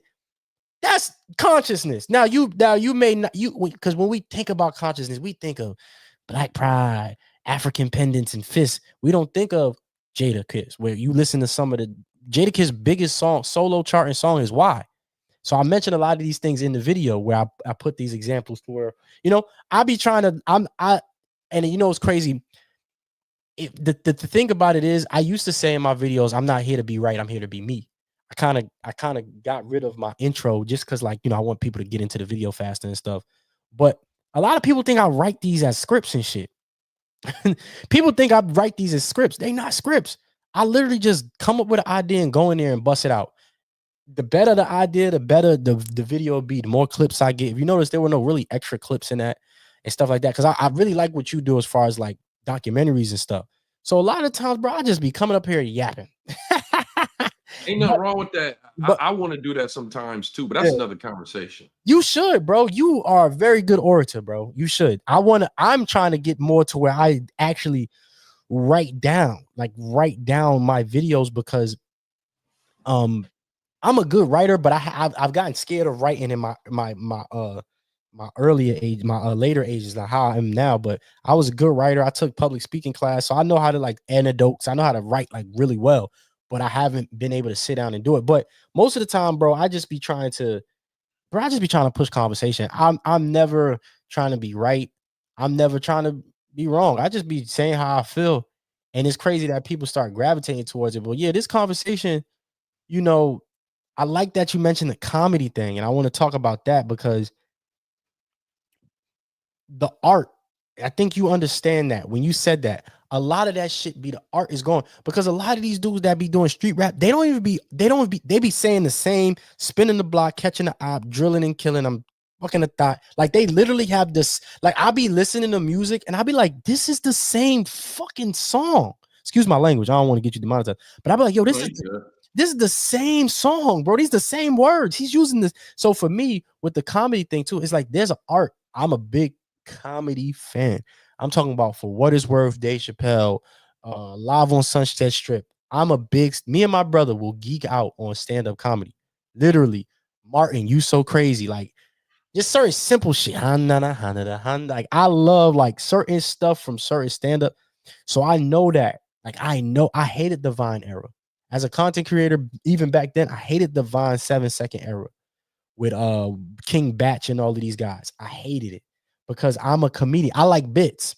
I like the long drawn out and then you give me a punchline. I love the whole bit, the whole work. I love the work. I love you taking a thing and turning it in and out. And I love that. And so sometimes, you know, I don't consider a lot of those dudes comedians until they do stand up because there's a difference and there's a different culture. The stand up, there's comedian. If you ask me, Dave Chappelle is not really good acting in movies. He's a good stand-up comedian. But comedy, like a comedic actor, Mike Epps got that motherfucker beat. Mike Epps and Kevin Hart got him beat. Crazy. They get a movie role. They are hilarious naturally. Dave Chappelle is very well written. Punchlines that you don't see coming. It's a different art. So I feel it's like even in hip hop, we got to define a lot of this, right? Because to me, a street rapper is a conscious rapper. Just depends on how they do it. Now, a drill rapper, that's something different. If you ask me, Chief Keef is some of what Chief Keef was doing was conscious. Chief Keef ain't doing what a lot of these drill. Yeah. Chief Keef ain't doing a lot of what these drill rappers is doing now. But if you blow New Jersey up. Yeah, you listen to some of Chief Keef's songs, you're like, hold on, this man got a brain. You know what I'm saying? But then, of course, we only know him for the don't likes and the stuff like that. But a lot of those B-side records on them street artists be their best records, and they be conscious. They be rooted in their pain or rooted in them trying to tell some type of story. But comedy, it's crazy to use that because I see your point with that because I've watched stand up and I really don't. Drewski actually opened up. Yep, the last major concert I went to, Drewski was the opener for it. It was J. Cole. J. Cole took him on tour as his MC, and he wasn't good. But then that was like his first time doing something like that. But he was just pouring out the crowd. Oh, you fat girl, you this, like crowd work that wasn't really good. So for me, if I go see them live, bro, I didn't see Dave Chappelle right before the pandemic happened. Bro, I see stand up a lot. I didn't see Mike Epps, Earthquake, a lot of those early comics. I seen Michelle Wolf, Darnell Rollins. I watch comedy, bro. Like I go to see stand-up. Like if there's a stand-up in my area, I'm going to watch them because I love that whole art form. But there is a difference. There's a difference. As much as they may be funny, like being funny and being a skit person don't make you a stand-up comic. I wrote bits myself. I've written bits. I've written like whole works, and them joints was trash when I performed them or gave them to people. That don't make me you know what I'm saying? Like, am I a comedian? Comedian and stand-up comedy. You could be a comedian and not be a stand-up comic. Yeah. But if you a stand-up comic, you're automatically a comedian. You get what I'm saying? Like Drewski, he's a comedian. I wouldn't call him a stand-up comic. Yeah, no. even like Desi Banks. I've heard Desi Banks isn't bad. I've heard Country Wayne ain't bad, but I've seen some of their stuff and they've been very like, I even like what Ali Sadiq does. Like he does something completely different. And he's more so like John Leguizamo. John Leguizamo did like that one man show kind of thing way back in the days. I used to watch that one a lot. He called his mother a puta bitch. Like I'm really a student of like comedy, art, rap, and I watch it and I study it. So even what Ali does is different. Like that's he's funny, but he's like telling a story, making it one man show type shit. You know what I'm saying? Taking you through a whole thing. So I don't know, He's man. one of the best stand-up comics out right now, really. Oh yeah. Really. Oh yeah. But see, and just to bring it back to what we've been talking about, like even with Matt Rife, to me, Matt Rife ain't all that good, but like he's mastered the whole crowd work shit. Why? Because it goes viral online. If the internet wasn't what it was to comedy, he wouldn't be doing that. He will be doing more of the stand-up punch. He still do the premise punch and stuff like that, but more what you see with him online is crowd work because that's what gets, Josh Johnson the same, another one. Like he does a lot of trending topics. You know what I'm saying? It even seems like he don't spend a lot of even time writing his shit because it's a trending topic, so he got to get to it. You know what I mean? But the internet has just changed up entertainment, period, man. It's like watered it down and made it like the ringtones. It made it more about clicks and views, like how the ringtone people would make songs just for people to buy the ringtone. Yeah, now in entertainment, people make their entertainment thinking about TikTok, thinking about YouTube. It's like, look, I got comedians that like they couldn't believe that I was taking a break from stand-up to do YouTube. The same cats is hitting me up. It was like, yo, when you come to New York, you know what I mean? Yo, you think you can show me YouTube? Yeah. You know what I'm saying? Like it changed a lot of shit up, man. And back to the point, the streets is kind of changed because you're right. Like money is different now. Things is drying up. People, I told my homie this before the pandemic hit. I said, everybody gonna be a YouTuber soon. Then the pandemic happened. I saw the way they was moving. I said, oh, this is what they want. They want to make everything very class where you can't go here, you can't go there. So yeah, everything's gonna have to change. And one thing about me, man, I don't want nobody to ever think that I'm just trying to make stuff for clicks and views and likes. Because a lot of people thought that with that video.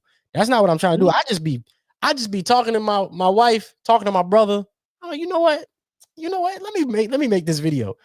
But you're right. The internet has changed a lot of things. So when I make content, I always try to think about that. Like I always try to think about like, I hope people don't think that I'm doing this just for clicks and like, because that's literally not what I'm trying to do. I just be trying to push the conversation forward, man. And yeah, things have changed, man. Things are different. Now that you're making me think about it, man. I like that. Like the internet changed a lot. Because like even this whole Drake thing, you said it earlier. If it wasn't for streaming, we really wouldn't be talking about Drake like that. You're right. If it wasn't for the internet made that Meek Mill thing worse because a lot of people, for me, that thing was very racially motivated. You know what I mean? If you looked at it from back in the days, it was a lot of racial motivation behind that, a lot of dark skin hate on that beef. But the internet is what made it bigger than what it really was. Like, don't get me wrong, I was in college at the time, trying college at the time. And yeah, I was in the clubs turning up to that. I ain't gonna lie, I was in the clubs. I ain't gonna hold it back. I mean, everybody was dancing the back to back. Who wasn't? But at the end of the day, it is when I stopped being a Drake fan because that is important to me. I'm cool with Kanye saying, yo, I don't write this, I don't write that. But then Kanye drop a freestyle where that shit be dope. You like, dang, you could tell it's a freestyle too because it don't make no sense, but it mostly makes sense. But it's like once you start doing that, I don't look at Drake the same. So it's like ever since then, I've been off of Drake because it's like, dog, I don't know what you write or you don't write. But the internet allowed the rules to change. So the rules just changed with the internet, man. The whole Whack 100, Brick Baby, these dudes, even the AR Rap thing, that shit is weird to me. That's not street shit. That's dumb. That's stupidity. You don't go on these I don't know what it is, man, but like the need for fame, that's like you said, it's that internet, bro. You right. Hold on. I gotta write that down. I'll be writing shit down for like ideas and concepts, like 1 word, 2 words, 3 words. But the I internet, mean, look at it like this: niggas ain't even regular school shooters anymore. Like before, not to get dark, but before nigga just go and shoot the school up. Now nigga don't want to shoot the school up. He got to go in there and give some type of TikTok or something before he go in there, Facebook video or some shit. I mean, how many times have you even seen a nigga in these last 5 years go online like, yeah, you know, yo, my baby mama tripping. You know what I'm saying? Like, I can't take this shit. She ain't paid a light bill and she think this shit is a joke. I'm about to go out there and kill. And they go and do this shit. You see what I'm saying? Like, not like it changed everything up. Like everything has changed because of the internet up. Now, like, do you think that's just human experience? Because I have a feeling like for me, the way I say it is I'm another yourself, right? I'm another version of you. I'm a different version of you. We all the same thing, just experiencing it from different angles. Do you think that's like in human nature, this attention shit? Like, do you think that's like just something that is our natural progression? Like, because it's the internet and just the way life is nowadays is weird to me. Like you said, as a person that's seen the switch, it's weird to me. So do you think that's just our evolution, attention?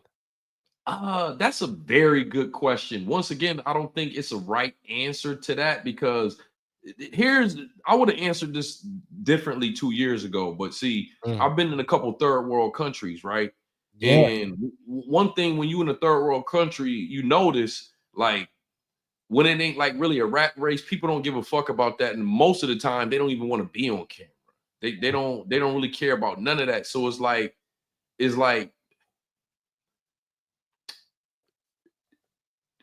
TV is not a human thing. That was made by us, but that's not natural. You see what I'm saying? And TV and the internet is the same. It's like once those things was made, it kind of changed up human nature. But I think that kind of stuff is not human. In my opinion, I don't think it's the right answer to that. You know, I think that's another one that's I don't believe in right answers or wrong answers. I just believe in you just being you. You feel me? That's just this is just right. me. I don't know. I don't think it's natural. I think it's a man-made thing, and it make people act a certain type of way, you know, because it's out there. You know what I mean? When you take it away, and when you go somewhere where it's not really that prominent, you'll find more people don't want to be involved with it, rather than want to be involved with it. But then it's a lot of stuff that come with it because it's like, you know, some people want to go viral for money. Some people want to go viral because, like me, I want to go viral to bring more people to my page to get more money. I don't want to be famous though. You see what I'm saying? Listen, the only thing that I don't like about Deleted is the fact that he's able to not be on screen. I'm kind of jealous of that Right. shit because Right. I have like the soundboard, like I have like the Rode soundboard and all of that. Like I don't have to be doing it on camera. I could just be doing the voice. I think I have a decent enough voice, and I make my stuff to where you don't have to watch it. You can listen to it. Of course, it does add better when I put the clips in. But man, I'm the same way, bro. I got a message, and I want to create conversation, create community, and push positivity forward. But if I could do that shit behind a fake face or a AI screened image, bro, I swear I would, because I come from that switch. I come from that era where a lot of this stuff it just wouldn't slide. Like a lot of just like even with the situation I got with that content creator, I told him like none of this you wouldn't even did that back in the day. I come from an era where you wouldn't even did that. You would have hit me up first and we would have deaded it. You know what I'm saying? You would have hit me up and be like, yo, Reed, what you talking about? You know, my dad was in the streets, my cousin was this, you trying to say da da da da da. And I'd have been like, boom, boom, boom, boom. And then they were like, all right, cool. This is where I'm from, this is what I'm about, this is what my daddy did, this is what his daddy did. You know, and we'd have got to a conclusion. But because of the internet, a lot it's still weird to me. A lot of the way people move and the way people acting is weird. And Can I say something about that real quick? I don't know the details of what that conversation is. I just wanted to add this in there. I wanted to tell you this when we was behind the scenes talking, but I guess right now probably be just as good of a time, man. Where you at, like what you have, about 35,000, 36,000? I'm at like 42.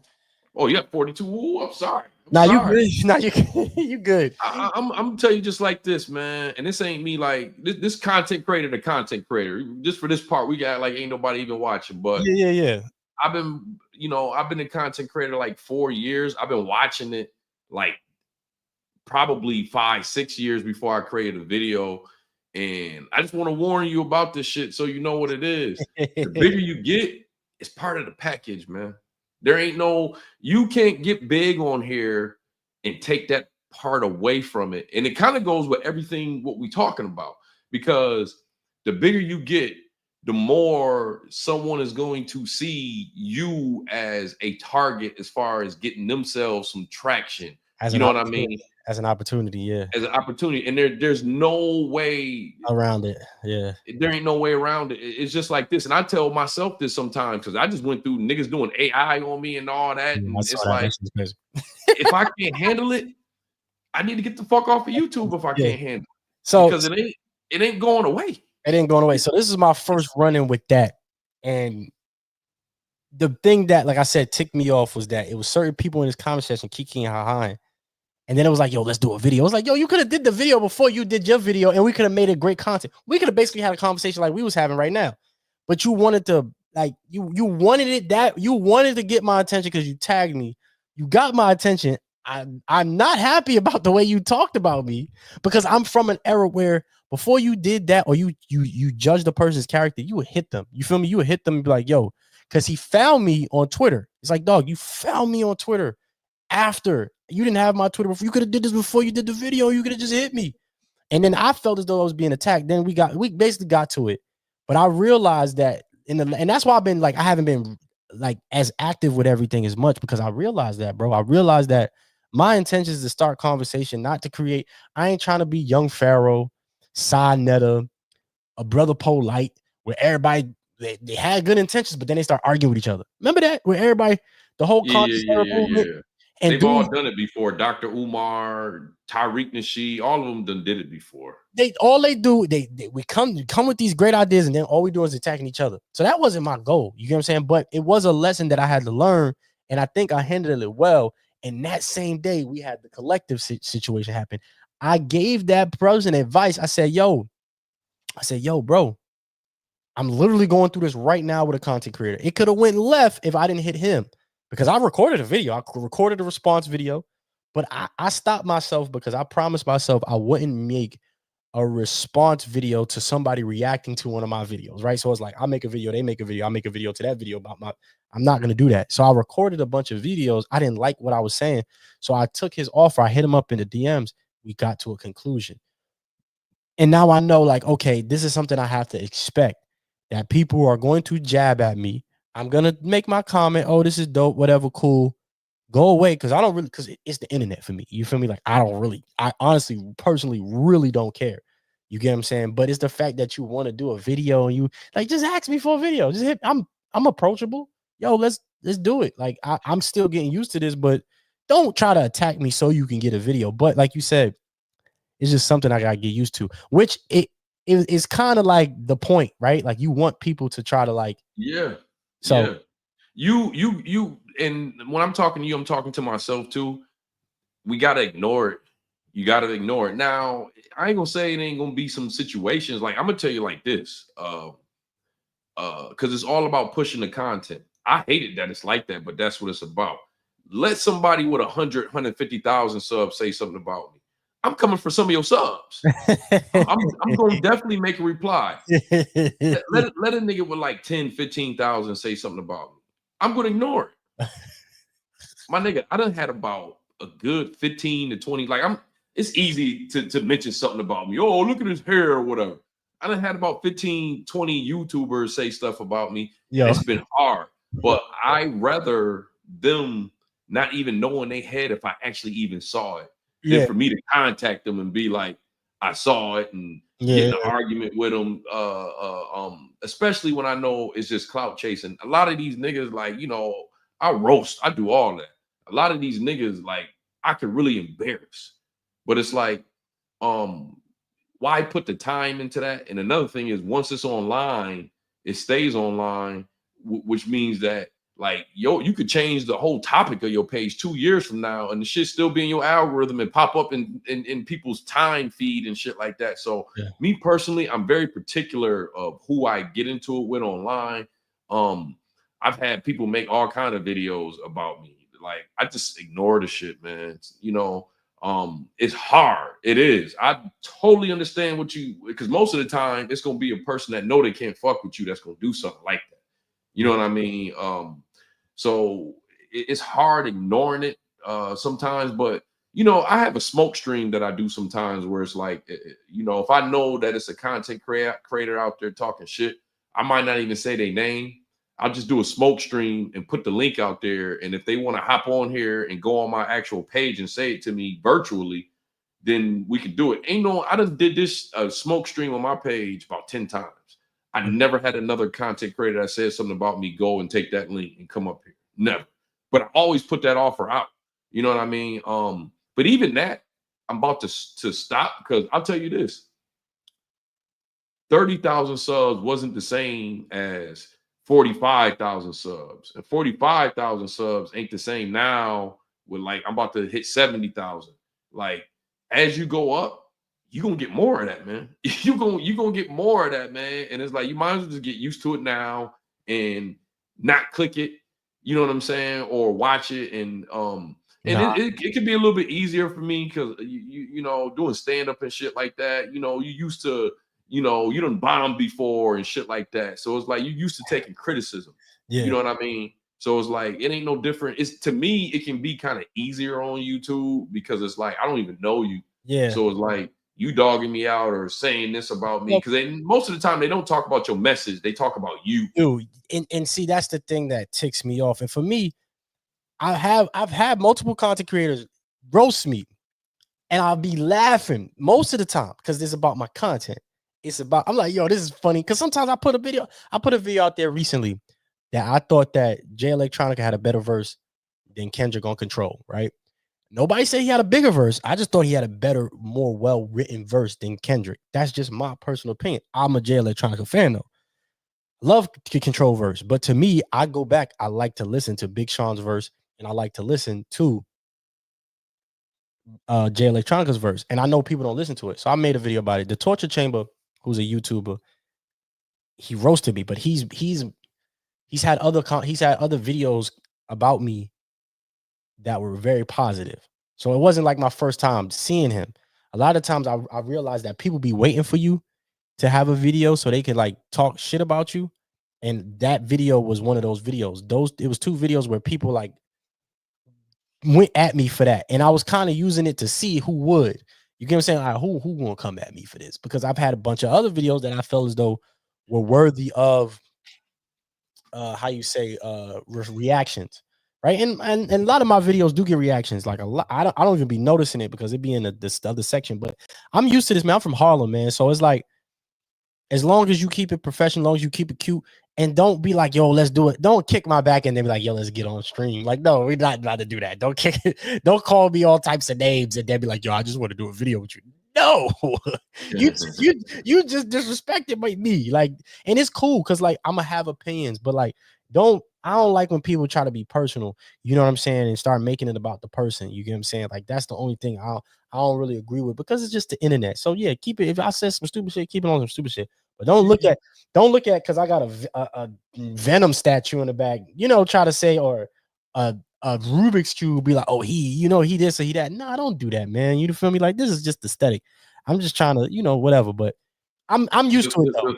The fact that you got a reaction page, man, it's gonna happen a lot more. And you want to know how you want to know how crazy this internet troll shit is. I hate to say what I'm about to say, but I gotta tell you.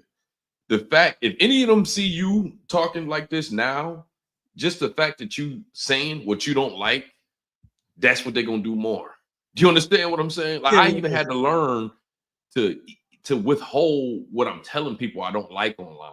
Yeah. You know what I mean? Because it just makes them do it more. It don't make them stop. Okay, all right, man, that nigga read my soul. He said he don't like people coming at him and not the message. They ain't like that. It's gonna make them come at you more in that type of way. That's just how it's like you gonna have to learn how to just ignore them. Point blank period, man. The crazy thing is, it's so like I just got used to like the trolls in the comments. Right now, my whole thing is I'd be like, that's cute, and I'll give them like a kissy face emoji, and then I just keep it moving. Like I'm getting the chops, but like I said, I come from an era where like this shit is weird, bro. You just don't come in line and you don't just say anything about people. But I get it. I'm in a position that people either one they want to be in. I know there's a bunch of people that started hating on me just because they see me on a collective. I know there's gonna be a bunch of people that's gonna start hating me now because they see me with Moxy. I know there's a bunch of people that's gonna hate me whatever because I know that's just how it works. And I'm used to it, man. I ignore it most of the time. I usually leave a comment, be like, "Yo, this is dope. Keep going." Like if it's somebody, because it'd be a bunch of people kicking my back in. I'm like, "Yo, it's like a guy like a content creator with like 1 or 2 followers or 1 or 2 subscribers." I'd be like, "Man, this is dope. Keep it pushing, man. Keep going, keep grinding," and I keep it moving. I kill people with kindness. So that's like my new thing of like killing people with kindness. But that person, the person that really, it depends on who it is because the dude is connected to a very big content creator, and we'll talk about this maybe just me and you one day. But the dude was connected to a bigger content creator. Yeah, it's like, hold on, no, like you know what I'm saying? Like you a brother, and you a brother, you black, and you from nah, we gotta talk because the way you was talking about me, and then you figure it out. And if the person real, they real. If not, we keep it moving. But I didn't heard it all, Moxy, man. I'll be watching you sometimes, man. I'll be like, man, I ain't got it that bad. So I'll be chilling. Like when you posted the Niggas made a whole whole AI joining me talking about I'm kissing lady boys, man. I say I'm glad I ain't got that type of drama. But most of the It's time, coming though. Don't nigga, trust me. listen, it's probably already there. They did the similar shit to Screwface John. The Yeah, similar shit. they went crazy on him. He was pissed off about that. I told him to try to ignore it, but when he didn't, and I respect him because you gotta fight for yourself sometimes. But yeah, that the fake tweets and stuff. Ooh, man, I had real tweets that was pissed people off, but it wasn't no funny stuff like that. But I made sure I went back and purged. No, it was no like I don't. I've been married. I've been with my wife for a very long time. Like I've been my wife since 2012. You get what I'm saying? Like I ain't never had a problem with girls. I'm not an aggressive dude neither. So ain't no girl out there that say I tried her or no, we don't do that. We don't do young. If anything, I'm gonna go older. You feel me? I like a cougar. But I did have some tweets out there that I know some people would be a little bit upset about, but it wasn't nothing like that. It was more so like you said it. You said it on the first collective we went to. It was more about politics. You know what I'm saying? Because I'm a political science person. I studied political science and criminal justice when I was in college and stuff. So that's what I'm really into. I'm really into politics. And if you notice, there's always an overarching political commentary in my conversation. I try to sneak it in there a little bit because as much as we focus on the Kanye Wests, we should be focused on Elon Musk's and the Trumps. So I always try to weave that in there. But when you do that, you do get people attacking you. So I'm trying to navigate in this, bro. I don't think you know, and I don't think everybody knows how much they're learning lessons and how much we're knowledge is like we're like these little balls of knowledge, bro. Because when you started talking about certain stuff, I was like, you know what, he right. I gotta find a way to not make my commentary political and make it, make it as political as we can, like try to make it do it light, like put it in there, but don't be so overt and so in people's faces because it's going to bring more trolls. It's going to bring this, it's going to bring that. I made a video right after the Super Bowl where I was like, because white America, they ain't really like it. Oh, I was like, it wasn't for y'all.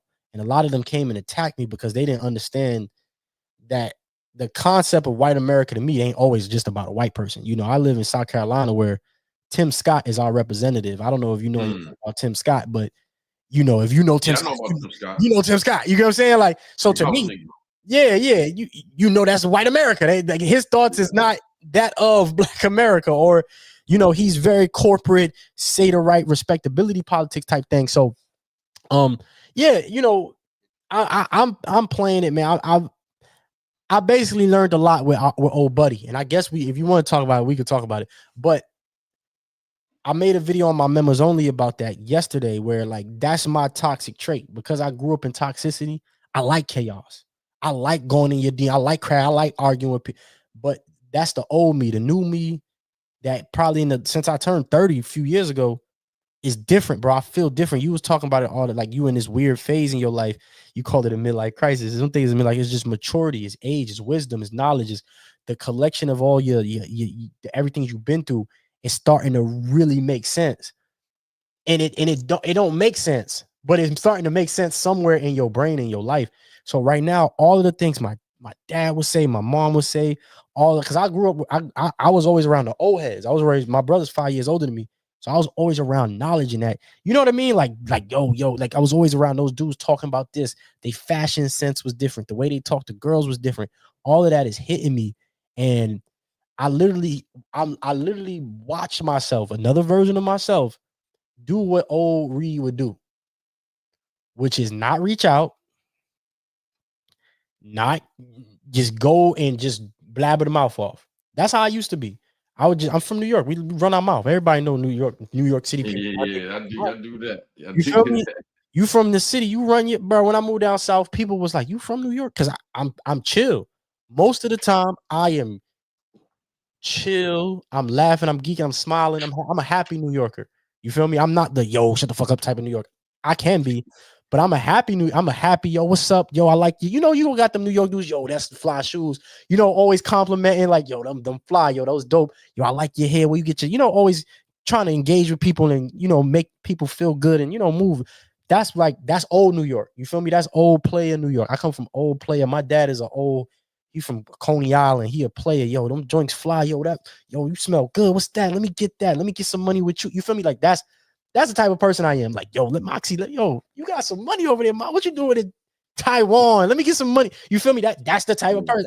I'm not a you a player. You got Harlem dudes like that. That's like, yo, you always trying to make fun of people. Cam, Mace. Well, no, I'm on the Mace side. You see, Mace is mad chill. Mace is just, you stupid killer. You know what I mean? You funny. You know what I'm saying? That's the Cam is like, yo, look at your shoes. You funny. You broke. I ain't that. You broke. You ain't got that. I ain't Mace. I'm more Mace. But I'm that type of person where I'm trying to enjoy things. And I watched myself. I saw that. Like I thought I was gonna be the first one kicked out just because I be thinking all these thoughts that don't be true. People don't like me, they don't want to mix with me. Why I wasn't invited to this? I be thinking like that. You know what I'm saying? But it don't be no validity to it. It just be, the negativity in yourself talking. Right. And at the end of the day, we'll talk about that another time. Like, Yeah. well, I got you. But that's not nothing to worry about, man. Yeah, like, yeah. I be in my build this on your own, and you'll be able to carry it on your own. You see what I'm saying? But collabs are always good. I like that group. I can kind of tell my page is a little bit different than a lot of other pages in there. But one thing about it is like deleted himself. The whole bravado and not giving a fuck about what other people think about what you say and standing on it. Me and him share that. You see what I'm saying? Yeah, man. Most of the people in that group is very cool, but it's kind of funny, and we could talk about this if you want to, but it's kind of funny because this kind of adds into everything that we've been talking about since we was talking about that hip hop stuff and the internet. The guy that threw the grenade in the room and all that. If this was not online, and let's say that this was just like a school group or some shit like that, you know what I'm saying? He probably wouldn't have done that. You know what I mean? But there's clicks and views out there to get it. Yeah. You see what I'm saying? Yeah. So it's like that whole thing was for clicks and views, all of it. Like coming in, you got like 30,000 something subs, and you telling niggas with like 300,000 subs how they need to be doing shit and shit like that. Like I'll just say it like this: for me, because I was gonna make a response video, but he put up a community post. And one thing about me is, I'm not a bully, and I kind of changed my mind because I did a live stream about it. I ain't mention his name, but I did a live stream about it. I saw. And it was like when I seen him put up a community post, he was kind of like saying, like, look, this is just about Curtis. Anybody else in there, like, I don't want nothing with any of y'all. Like, so once I saw that, I was like, all right, I ain't gonna make a video. But for me, the first red flag came out when we was just all sitting there, and I seen him post a message and say, "Hey, we need to do another live stream." I'm like, "Well, is this nigga talking about on his page, or he talking about on crack?" Like, you get what I'm saying? Like, how you gonna tell a nigga you don't know what this nigga's schedule is or nothing like that? How you gonna come on there and be like, "Hey, man, yo, spark up your camera, man. We need to do a live stream on your page." Like, when I saw that, I was like, "Well, okay." Like, and Curtis still came out and was like, "Okay, we can do a live stream. Everybody but Moxy." You know what I mean? I'm just joking. Nah, he was like, Reed, if you are available, baby. Nah, I felt that way, bro, because I'm so used to Sal. So, and that's what I took it as. I'm not even trying to diss Buddy. I respect Buddy. I hope Buddy get what he want. The video I made was about me, because that's all I do. That's what Read My Soul is, bro. I literally it's tattooed on my arm. Read My Soul. It's literally my heart on my sleeve. It's like shoestrings and it's red. Like, this is literally my first tattoo. It's literally me just being me in front of people, because I'm not afraid of nothing. You feel what I'm saying? Like, I'm just open, honest. Of course, there's things I don't say, but I saw myself in that, because there is a part of me in like my regular everyday 9-to-5 life where I like burning bridges. I like chaos. I like thinking I'm the black sheep of the family. But over time, I've been realizing that, nah, dog, you dope, bro. Like, you not the black sheep. You just dope. Other people ain't dope. It ain't my Right. it ain't my goal to try to. I used to try to either dumb my dopeness down to match with people. That left me in a whirlwind, right? You try to match people's lame ass energy. Now you a lame and you like, why I smell like this? Because you ain't used to fucking being a lame. So I just know how I used to just dwindle myself down. Now I'm at a point where I don't dwindle myself down, but I don't try to outdo a person, right? Like, I just try to be myself, and that Just comes be with, yourself. yeah, But even being yourself, some people ain't gonna rock with you. That's just what it is. You ain't for everybody. you ain't for Like, everybody, and that's what I'm coming to terms with and being comfortable with, to where like I had to come to terms with myself, because I want 100,000 subscribers, right? I want a plaque. I've been doing YouTube since 2010, on and off.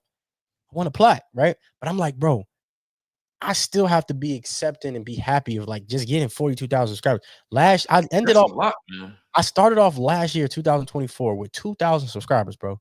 I ended off last year with only 18,000 subscribers. The end of 2024, I only had 18,000 subscribers Only you grew 16,000 subs. Like, in a year. But think about that. And from January to now, I'm at 42. So I didn't surpass what I did in a whole year in 4 months. So it's like, you don't know what you get until you got it.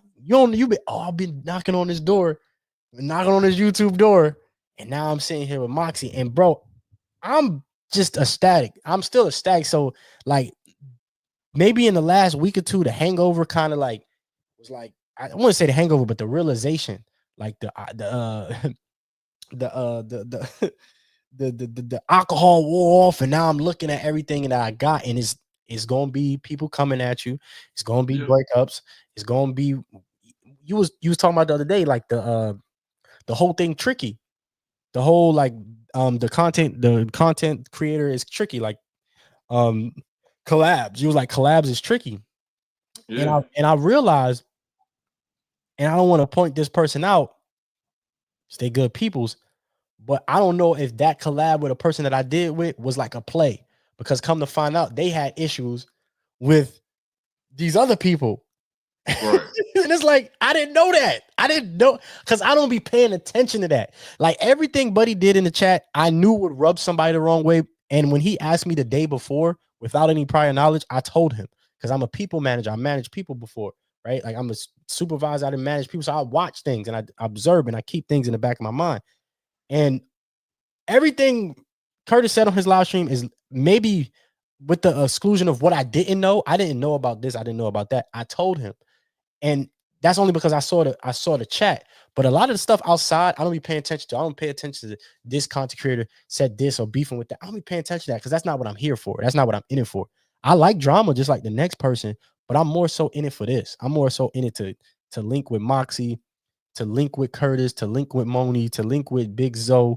I'm trying to create and really sit back and think and build and learn something. You know what I mean? Like, so I don't be paying attention to the negativity, but I really felt as though maybe I was a part of a bigger play. And maybe that person thought that I was coming in there to be on their side. You know what I'm saying? Yeah. It's just a lot of shit, man. Like you said, it's tricky, bro. When you did that, I watched maybe that whole live stream. I was like, yo, he's so right. Like collaborations are tricky. They tricky, bro. Yeah, I don't like. That's why I don't have a lot of them on my page. Like, a lot of people I've had before is people I know in real life. Mm-hmm. You know, because like, you know, if you saw that live stream, I already told that story before. Like, I helped build up somebody that was like, I found out before they got their whole thing together, who was really like, they was talking to me like they was a friend, but they really wasn't a friend. They was like trying to gain information. So it was like, okay, when he hit 100,000, I'm gonna do a video out of nowhere. And it's like, when I was young, I didn't want to believe people for who they were. I was seeing them, but I didn't want to believe that. Like, nah, he ain't doing it like that. But now that I've gotten older and mature, it's like, nah, nigga, a dude that I know for a fact is your friend is in my comment section trolling me. I don't give a fuck if you don't know nothing about it. I ain't got no beef with you or whatever, but there's no way I'm about to be cool with you. And I know you talk to him. So, and that's what really set everything off. And at the end of the day, guess what? I was right. You know what I mean? I was right. They was cool. He did send the dude to come over to my page. But it took me to have to be like, even though you sit here smiling and you like, oh man, I don't know. He did that to your page. And you laughing. It's like, nah, you fuck nigga. You sent him. Even if you didn't send him, respectfully, I can't really be cool with you because I know you be talking to him. So it's like, you got to do certain stuff like that. And this is what you're going to see, because I could tell you more like me when it comes to this shit, not wanting to have to go through this and all that. People that you won't expect, even in your personal life, people you won't expect to act a certain type of way. Like you said, you want a plaque. I want a plaque too. 70,000 is not enough for me. Yeah, but it's like people that start acting a certain type of way just because they see you at 70,000. You like, what? Yeah, over 70,000. This ain't nothing for, you know what I'm saying? yeah. And they'll start acting a certain type of way, and it's sad and it's scary. I'm gonna tell you what, nigga. I'm at a point now where I don't even like hanging around everybody now. Like, this shit is so crazy on this shit, and I'm not even exaggerating. A motherfucker see you, I gotta stop cussing on it, but somebody see you on YouTube doing your thing, right? You don't, who is to tell that a person won't turn the camera on and while you ain't looking, take off on you? It's like that for this shit. Do you understand what I'm saying? Yeah. No, bro, listen, I'm like, I grew up in that everywhere. This is, bro. So for one, I'm in this is my studio. I got an extra room in my house. My door right there. I'm gonna be real with you. I got something right here just in case somebody try to dox us. You know what I'm saying? Like, right. It happens, bro. You don't know who watching us, who feeling some type of way. I could imagine, bro. You've been doing this a minute too. I like your experience too, because you got more experience outside of YouTube than you do on YouTube, and I like that. I like the comedian stuff. So I could imagine you probably didn't have somebody try to get you at the show, whatever. You know what I'm saying? Because motherfucker punch me in my mouth, like off of something I said. Like, yeah. It is what it is, man. Like, you just, I'm gonna be real with you. I really don't like this shit, but I love it. You see what I'm saying? Yeah. I love this right here, but the other shit, I don't like it. But it's like, I'll be honest with you, I hated that happened with us, because I knew it was gonna happen with somebody, and like I told him, it'll be you. I told him, I said, I don't know nothing, but if anything was to happen, you'd be the one I would see it happen, and he did it. But I don't like that on his part and on Curtis' part. I don't like the way they did each other. I don't like that, bro, because as brothers, as black men, we should know better, bro. If you knew better, you do better. You feel me? And like, with all of the beef and drama that's going on in the world, we don't need to be making enemies out of each other, bro. You feel me? Like, I agree with that. I don't know the whole entire story. I'll just say this. From what I've seen it, I don't know the whole story neither, but I just wish whoever did what, I'm just gonna say on the other dude's part, you didn't have to make a video about it. Once you go to the internet, it's fair game. Yeah, once you go to the internet. So it's like, however way Curtis was acting, none of that mattered once he made the video. None of it. And this is how I look at it with the whole collective thing. I like it where I got people that I can reach out to and ask them, hey man, I'm having this happen with my analytics. Have y'all been seeing the same thing? Like you Oh, need people like that, you it know. And this is what old boy missed out with Curtis, you know, with Deleted, with all of them. Like especially when you're talking about the company, man, and Curtis, these guys have actual reputation in the industry, and it's like it's an honor if they ever bring you up on their live stream. They don't have to ever put me on a live stream again. hell no, you're And right. just that one time, I Yeah. appreciate it. You see what I'm saying? Yeah. So it's like them niggas don't owe me nothing. You know what I mean? And I don't owe nobody in that group nothing. And when you look at it like that, you don't take shit personal. You understand what I'm saying? Yeah. And at the same time, you're able to deal with whatever that goes on as long as you ain't do nothing to initiate anything. Yeah. You're able to deal with whatever happens. Like I like that group. If I got kicked out of that group, life goes on. You know what I'm saying? Yeah. Like, yeah. Or I like, got here on my own. You know what I mean? I So would have just kept it. I would have, and that's the thing that I hated too. If you ask somebody like me for advice, my name is Reed for a reason. That's my last name. I read books. I read things. I got books right here. I be knowing stuff. You ask somebody like advice, and I give it to you. You don't take it. I feel slighted. You feel me? Why you asking me for advice? Because you just wanted somebody to know. You know what I'm saying? You wanted somebody to know. But the only thing I didn't agree with on the other side was the way it was handled. Because that's what he wanted. That's what he wanted. That's what he wanted. well, But I'm gonna say that I understand why. Like as a hood nigga, I understand why. I would have went harder. But that's what when a person like that, that's what they want. You don't feed them anything because look at where Curtis is at today. That motherfucking peon don't deserve no disrespect to him. But in the grand scheme of things, that person don't deserve to be on the same channel as an interview with what's his name. You hear what I'm saying? right. He don't deserve it. That's what he was trying to do. That's what he was trying to do.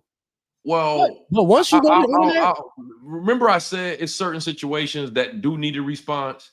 yeah, That sort of needed a response from somebody in the collective because that's who he was calling out, and he was a part of the group. Yeah. If he was on the outside looking in, don't nobody respond to him. But when you on the inside, and then you jump from the inside and you go on the outside and you say, well, this is what the inside was like. Somebody needed to respond to that. I'll say that. Somebody need because it wasn't what he was saying. Like, and I will say, regardless of how Curtis handled it, the other guy, he was just jumping a little bit too far ahead of where he should be at. A lot of things, I actually think that, and I'm not just saying this because I do disagree with some other stuff, but I just think that he got a little bit too ahead of things.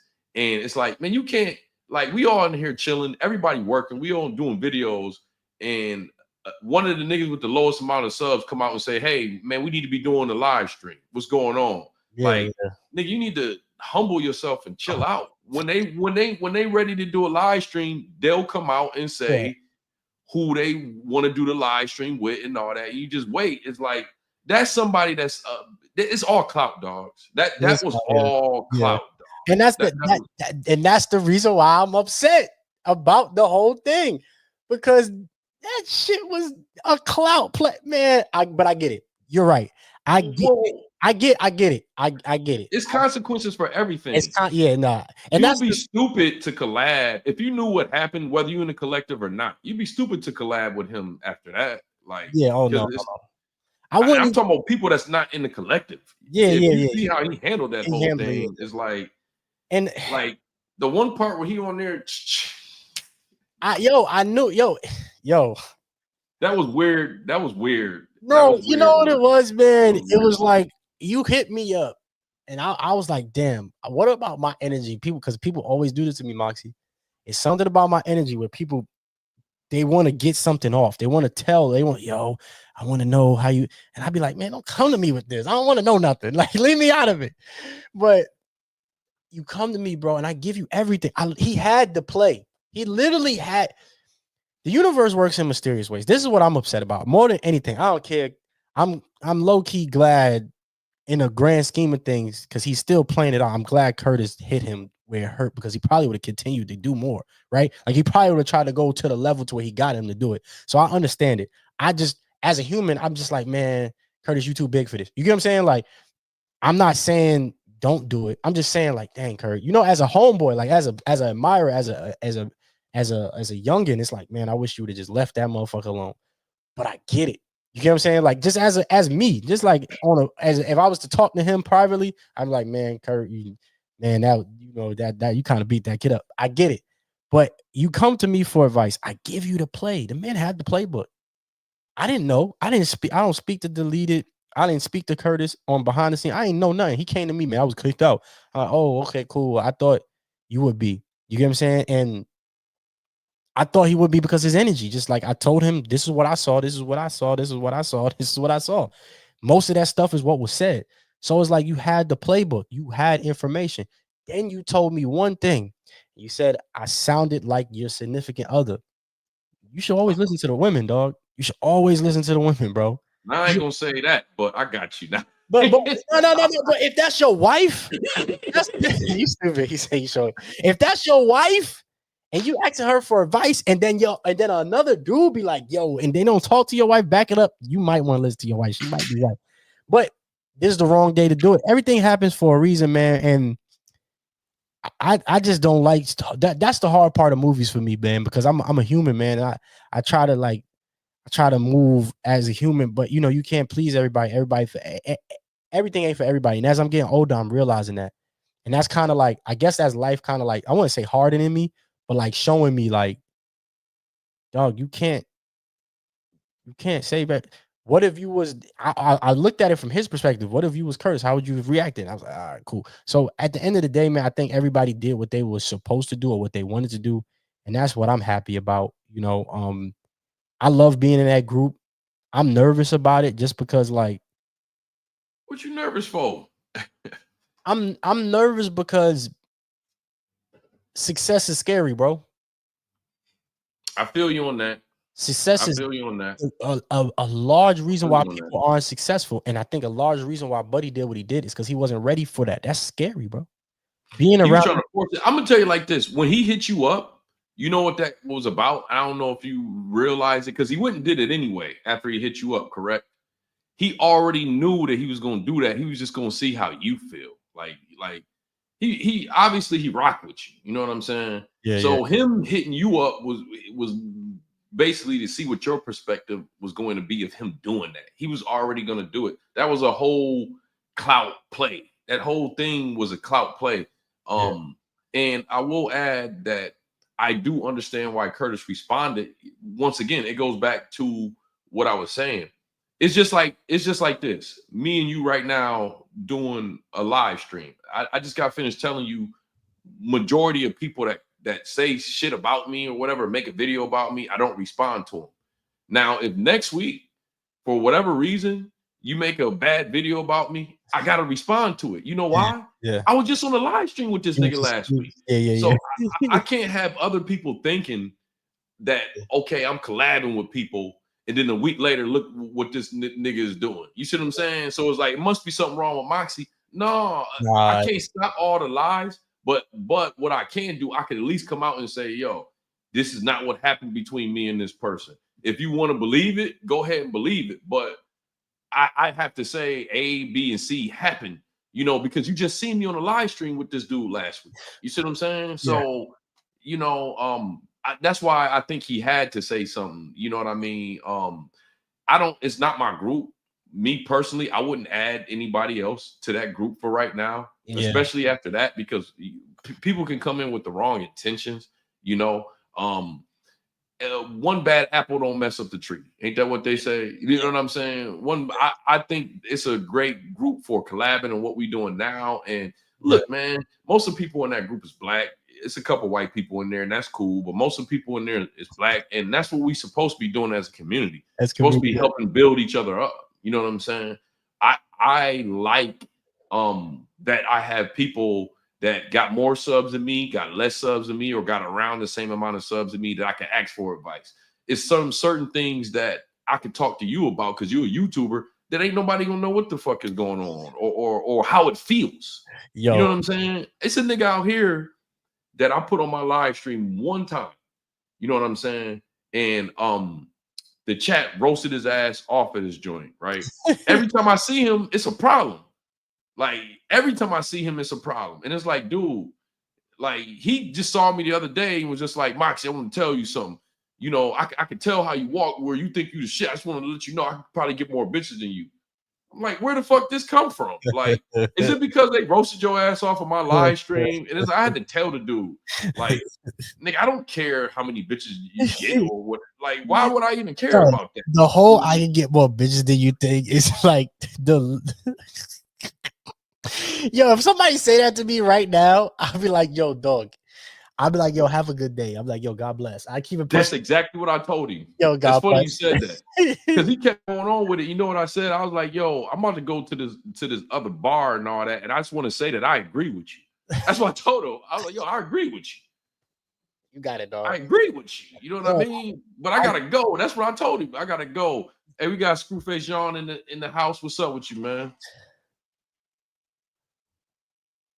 Yo, That's what's up, man. Definitely. I appreciate you, man. That shit is scary. Yo, hold on. That shit is scary. That Screwface beat. Yo, I just see him comment on my video the other day. I wanted to make like a whole long 30-minute like comment reply, but I was like, man, let me just like it. Keep moving. Oh, this man chirping. Nah, he good people. I gotta give him the He good people though. I gotta give him the super chat joint that I did. I appreciate it. Hold on. Where we at? There we go. This battle, bro. Every time you do that, I want to. Where's this battle, bro? I need to see that battle, bro. That's We Go Hard. Moxy versus T the Prince. That's We Go Hard. Like, I gotta watch that. Thank you for the $5, man. He's actually, this means a lot as far as like, you know, telling us we can ask you for advice. This man got 1 million subs. It's like he give us both all different types of advice. Like, and the stuff that we've been talking about on this live stream, can you imagine someone with 1 million subs, what he go through? I wish he was on here. Hey, one day, man, you got to come on here, Screw. Please. I would appreciate if you came on here one day. The stuff we was talking about, can you imagine what he go through as far as like people making videos about you? Well, he people said it. Like tweets about you. People making like he had people doing the fake tweets on him. I had somebody do a whole AI joint on me. Like it is, you know what I'm saying? And it's like, and it's like, well, yeah, I used to. I ain't did a battle rap in probably about 2-3 years, but yeah, I used to. He said, "Wait, you better rap." That's what I'm saying. Yeah. It'd be crazy. Yo, Screw, he rap. I gotta see this, yo. I gotta see this, man. Hey, Screw, man, we appreciate. But the one thing I love about Screw and what he's saying, and I know he's so right. We talking about it. He was alone for a very long time on this thing. He says that a lot when we on our lives, is that it was only him and his YouTube thing. And he right, man. Them Trap Law Rosses and all that whole era, when, you know, a few years ago, it was very whitewashed and he didn't have nobody here. So, you know, I like that. You know what I'm saying? I like that we got a community, man. That's scary though. That's scary to black people, man. You know that shit is scary to black people. That's the one thing they don't want us to have is community, bro. That's the one thing. Yeah, but you have motherfuckers like that one dude come and fuck shit up. You know what I mean? I'm cussing on him, but they'll come and mess stuff up. Yeah. And you can't let them do it. And that's why, you know, I told he said, yeah, okay. Yeah, man, you know what's up, man. You know what's up. Yeah, help me. They was just... Hey, that type stuff, Screw, is easy for me because I'm gonna tell you what I have seen many times offline. Like, they got this thing in comedy, right? Right when a comedian blow up, a girl he used to date or a girl he didn't fuck or something like that, they all come and be putting false allegations on them. So it's like we know it as comedians that is coming. Like if one of my boys about to be on a Tonight Show, all right, which one of the bitches you fucked a long time ago last year about to come and say something weird happened between y'all and they don't know what happened. It's like clockwork. It's like clockwork. And it's a lot of my friends I stood by their side, and some of them didn't make it through the shit, if you get what I'm saying. You know, I had one friend that had a whole show on Amazon Prime, a live show and all that. Man, he had that joint going about 2 weeks before some broad from 2 years ago was just like, yeah, we dated for 6 months, but there was this one night. It was just one night I was drunk. I just don't remember what happened and didn't call the police. No one knew about this story. The story only came out once he got the Amazon deal, and the folks at Amazon was just like, well, this is just too much, so we just ain't gonna let you do the show no more. no proof, no nothing. You know what I'm saying? So it's like I've seen a lot of that happen offline. Of course, screw stuff ain't as bad as that, but you know, just like because people don't agree with what you're doing, or oh, you a Kendrick fan, or you don't like Drake. People do all kinds of shit, man. People do all kinds of stuff, and like, yeah, that's why I like the group, because it's like you need a community of people that you know you can rock with. You know what I'm saying? Situations like that, because it's like, yeah, man, I'm still giddy that I'm a part of it. You know, I hope that we can continue it. I hope we get another one in, you know, because I think the culture needs it. Like the people need it. The people love it. You know, the people love seeing all of us together. You don't see that often, especially on the internet. Like America and the internet in general loves to keep us just doing the ignorant shit. You feel me? They love to show us how, you know what I mean? They love showing us in this specific box. So when we come out and we actually talking and we're deep diving and we're, you know, we're using our E's and our R's, you know what I'm saying? And we're presenting ourselves as gentlemen, man, it's the most dangerous thing. I'm surprised people haven't attacked us out from outside. You get what I'm saying? I'm actually surprised. I mean, it's probably there, probably don't see I it. done seen some videos. I Ain't just nobody mentioned my name yet, but you know what I Hey, mean. But I just the dude that went crazy on Moni, I'm not gonna give him his name. I'm not put his it name. was he like a real young nigga screaming and hollering like Yeah, 30 yeah, yeah, minutes? yeah. Yeah, I saw that. Yeah, These some fucking lames, and you got yeah, a fucking lame, and yeah. that bitch, she don't know nothing about Kendrick. Yeah, He he was was like, going hard. and the dude that made the video about the streets, he just made the dude about the street. He said something, and I was just like, dang, dog, like he ain't even gonna say my name, but that's where we at, right? Like you were saying, that's where we at. That's the type of power we having right now, to where people going to use it to try to gain their power. It's He crazy. was calling her all kinds of bees, but look. Yeah, She ain't say nothing about it. she ain't saying nothing about it. She ain't say nothing about it. That's how you handle it. Yeah, yeah, That's how it. For all what we know, I don't even know if she know it exists. yeah, yeah, She yeah, said nothing about yeah, it. yeah, yeah, That's yeah. how you handle it. That's how you handle shit. Yeah, yeah, That's how you handle it. yeah. It's like, man, look, people talk about me. This ain't vertical live, but you've been on my vertical live streams. I be having to block them out. You be having to block people like I'm. You like, oh, nah, I it's all, mean, I I'm know what having to to block do. them out. I know what to do. And it's a good exercise, though. It's a great exercise of just learning how to ignore shit or just letting it roll. Sometimes I be loving the hate. You know what I mean? Sometimes I'll be on the apocalypse, who's like the more hate I get, the bigger I grow, you know, on some Incredible Hulk shit, where Yeah, yeah, sometimes I may tell the mind, look, I don't care what they say. Don't block nobody. yeah, I, yeah, wa- yeah. I want to I feel know the hate you today. saying that. You was like, no, no, I'm like, I want to feel this hate today. I want to give it to me. Give it yeah, to me. You know what I mean? yeah, Like I be having my days where it's like that, and it's good exercise, man, because you get used to it. Because at the end of the day, you got to understand something. If they hating on you like that, one of the biggest things from that is they want to be where you at. See what I'm saying? You're not gonna find too many people. I haven't seen it yet. That's up here, that's going down here to hate on somebody. You know, I'm talking about saying their name and doing all that. You know what I mean? You ain't gonna find that. Most of the time when they doing that, they want to be where you at. You see what I'm saying? So it's like, and like I said, like this is the part of YouTube that I love. That other part, I don't love it. But yeah. I love this so much that I just got to deal with it. You know what I'm saying? Like, if you Yes. had to take this away from me, I'm not letting that take this away from me. You see what I'm saying? Like, just is what it is, man. Yeah, I love conversation as well. That's the reason why, you know, I had to take a step back, and you know, I'm not a money hungry type dude. I'm a hustler, so I always got some money. But once I started seeing the money, I started realizing how big this is. I'm like, I'm not getting paid this much money for nothing. And then being on a Curtis King, like all of this stuff is just shocking to me.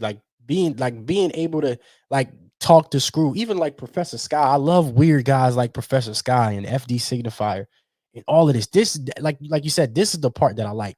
I like going to the barbershop. This is what I did when I was younger. Like my table, you know it, my lunchroom table was that table. Anywhere I sat, if I went over there, people coming, we having a good conversation.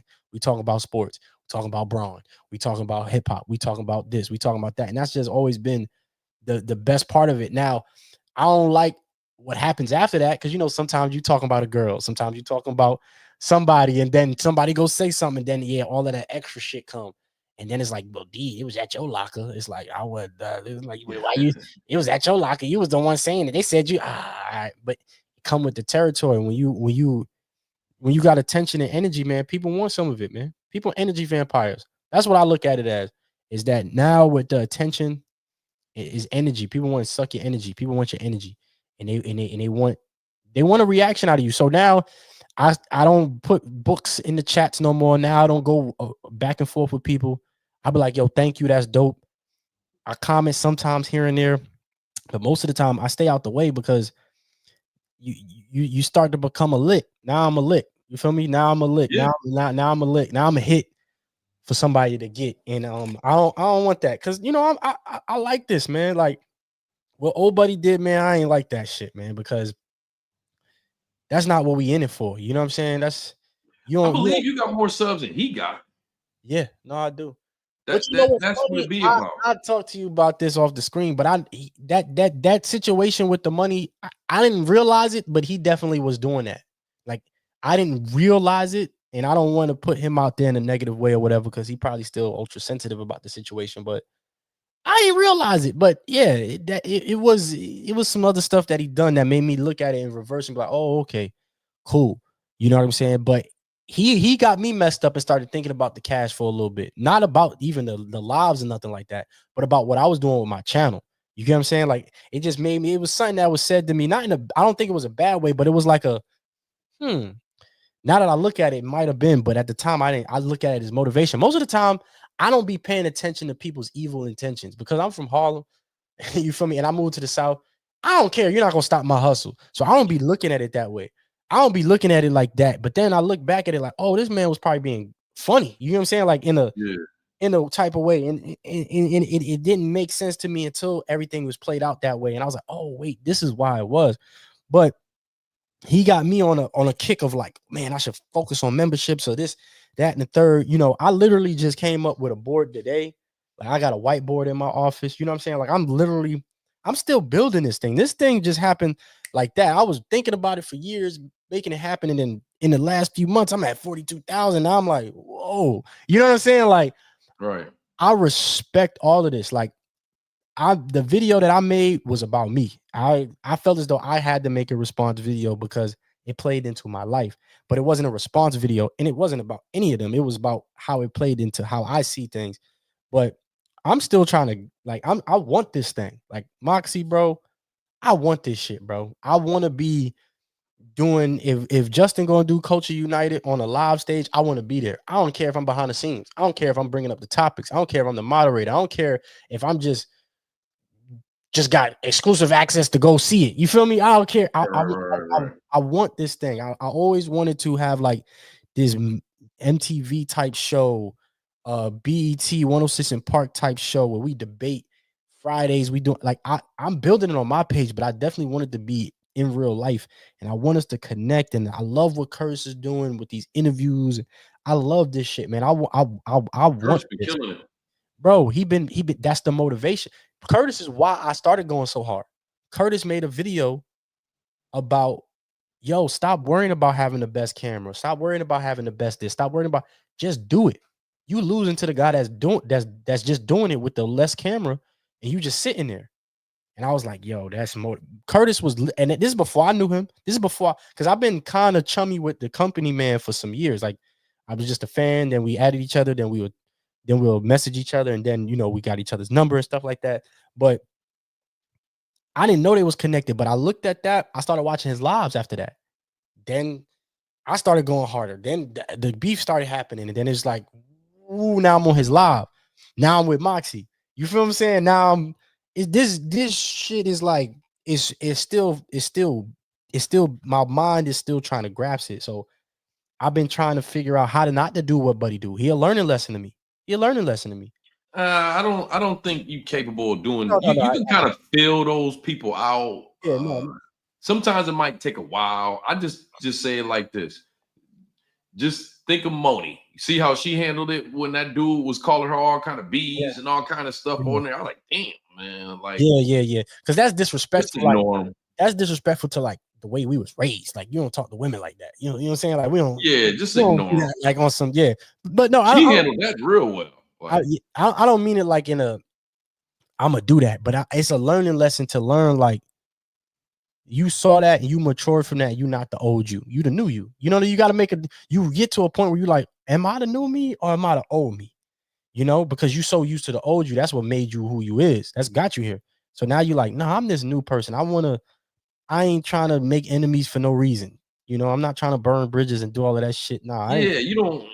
I ain't get all the way up this way for nothing. And that's how I looked at it. It was more of a learning lesson. And I know even the thing that they sent in the chat recently, you see, he probably regretting it. He picked the wrong week, the wrong bro. Picked the wrong week to mess with somebody. You gotta.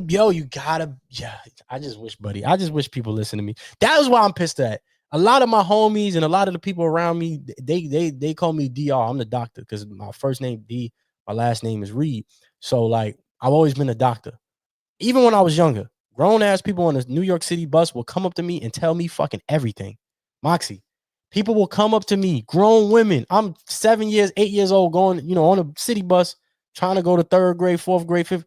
They'll come to me, tell me their whole life. My son, and you look like a good kid. You need to talk to him because he didn't. I'm like, bro, I would just be like, yeah, mom, I would say super stuff like go to the church. Like my mom raised me in the church, go to the church. I got a good Bible verse that I keep on me and that I would give to people. And people like, see, that's why I talk to you. You young, but you got some glow about you. But people will always come to me and just tell me shit and never listen to me. They be like, yo, what should I do? I'd be like, do X, Y, and Z. Never listen to me. A year later, yo, D, I should have listened to you, bro. Like, yeah, I wasn't trying to get you to walk down the path of get your feet burnt, but right. some people gotta learn the hard way, Moxy. But I know we coming up on our time, man, but I really appreciate it. I know this wasn't really like all about the conversation, man, but I just like talking to people, man. It wasn't supposed to be, man. That was just supposed to be a part of of the live stream. It wasn't supposed to be the whole thing about that. That was to get them in. But bro, I don't really have too many people that I could talk to about life in general. Like a lot of my friends, I don't know what happened in the last 2 years, but the more I got focused on my shit and my family and my grind and this, the less friends I got. So a lot of times, bro, I be trying not to have that happen. You get what I'm saying? Like I be trying not to get close to people or not to connect with people so they don't fuck me over in the end. So I stay away from people. You get what I'm saying? Well, you get into a part of your life where you got to be around people who got something to lose. You know what I mean? People who ain't got really nothing to lose. I'm at that part. I've been in that part of my life the last few years, but yeah, where it's like, and it ain't like downplaying somebody or anything like that. It's just like most people who ain't got nothing to lose, they ain't gonna move the way that you need to be moving. You know what I'm saying? And it's like, like not to bring up stuff that I went through, but yeah, like the situation I had to go through with old boy, he used to be a moderator on my page. And it's like, at the end of the day, I wanted to argue. I wanted to do all kinds of stuff, but it's like, nah, because what he's trying to do is he's trying to pull me to his level. And the way he moving is like, he ain't got nothing to lose. You know what I'm saying? And it's like, I'm not about to move like that. Like, nigga, I could meet somebody outside right now and, we lock up and we go ahead and lock up. But see, here's the thing though. Somebody catching on video, whether I win or lose, do I want a fight video of me out there? You know what I'm saying? So it's like, it's just better to not look. I'm gonna tell you like this. A, you can hit me up anytime, man, for any kind of conversation. And B, not even just on YouTube, off YouTube, period. The more successful you become in life, the less people you're gonna be around. That's just what it is. You know what I mean? Other than people that's doing what you're doing. You could be around someone that got like 100,000 subs. They ain't gonna be worried about doing someone what some of these other niggas is thinking about doing. You know what I mean? Yeah. Like, and I hate it that it's like that. I do. I hate it that it's like that, but it goes back to the point where it's like, it just comes with this, man. It comes with it, and it does take a lot of maturing. I seen a dude out here. I'm not gonna say his name, but a nigga stalked him for almost a whole year online. He stalked you? No. It's another YouTuber Oh, somebody in else another stalked him. sector. Yeah, someone was stalking him. Like he was at all the places that he was at when he wasn't there, like trolling him, making videos. Like, you know, like let's say we talking about you, like, hey, is Reed here? Y'all seen Reed here? Like going all the places he made videos. He was going there recording videos, like trolling them, talking about his message, talking about he lying. Now, this other dude, when he seen him, the smaller YouTuber picked him up and threw him on a fucking motorcycle.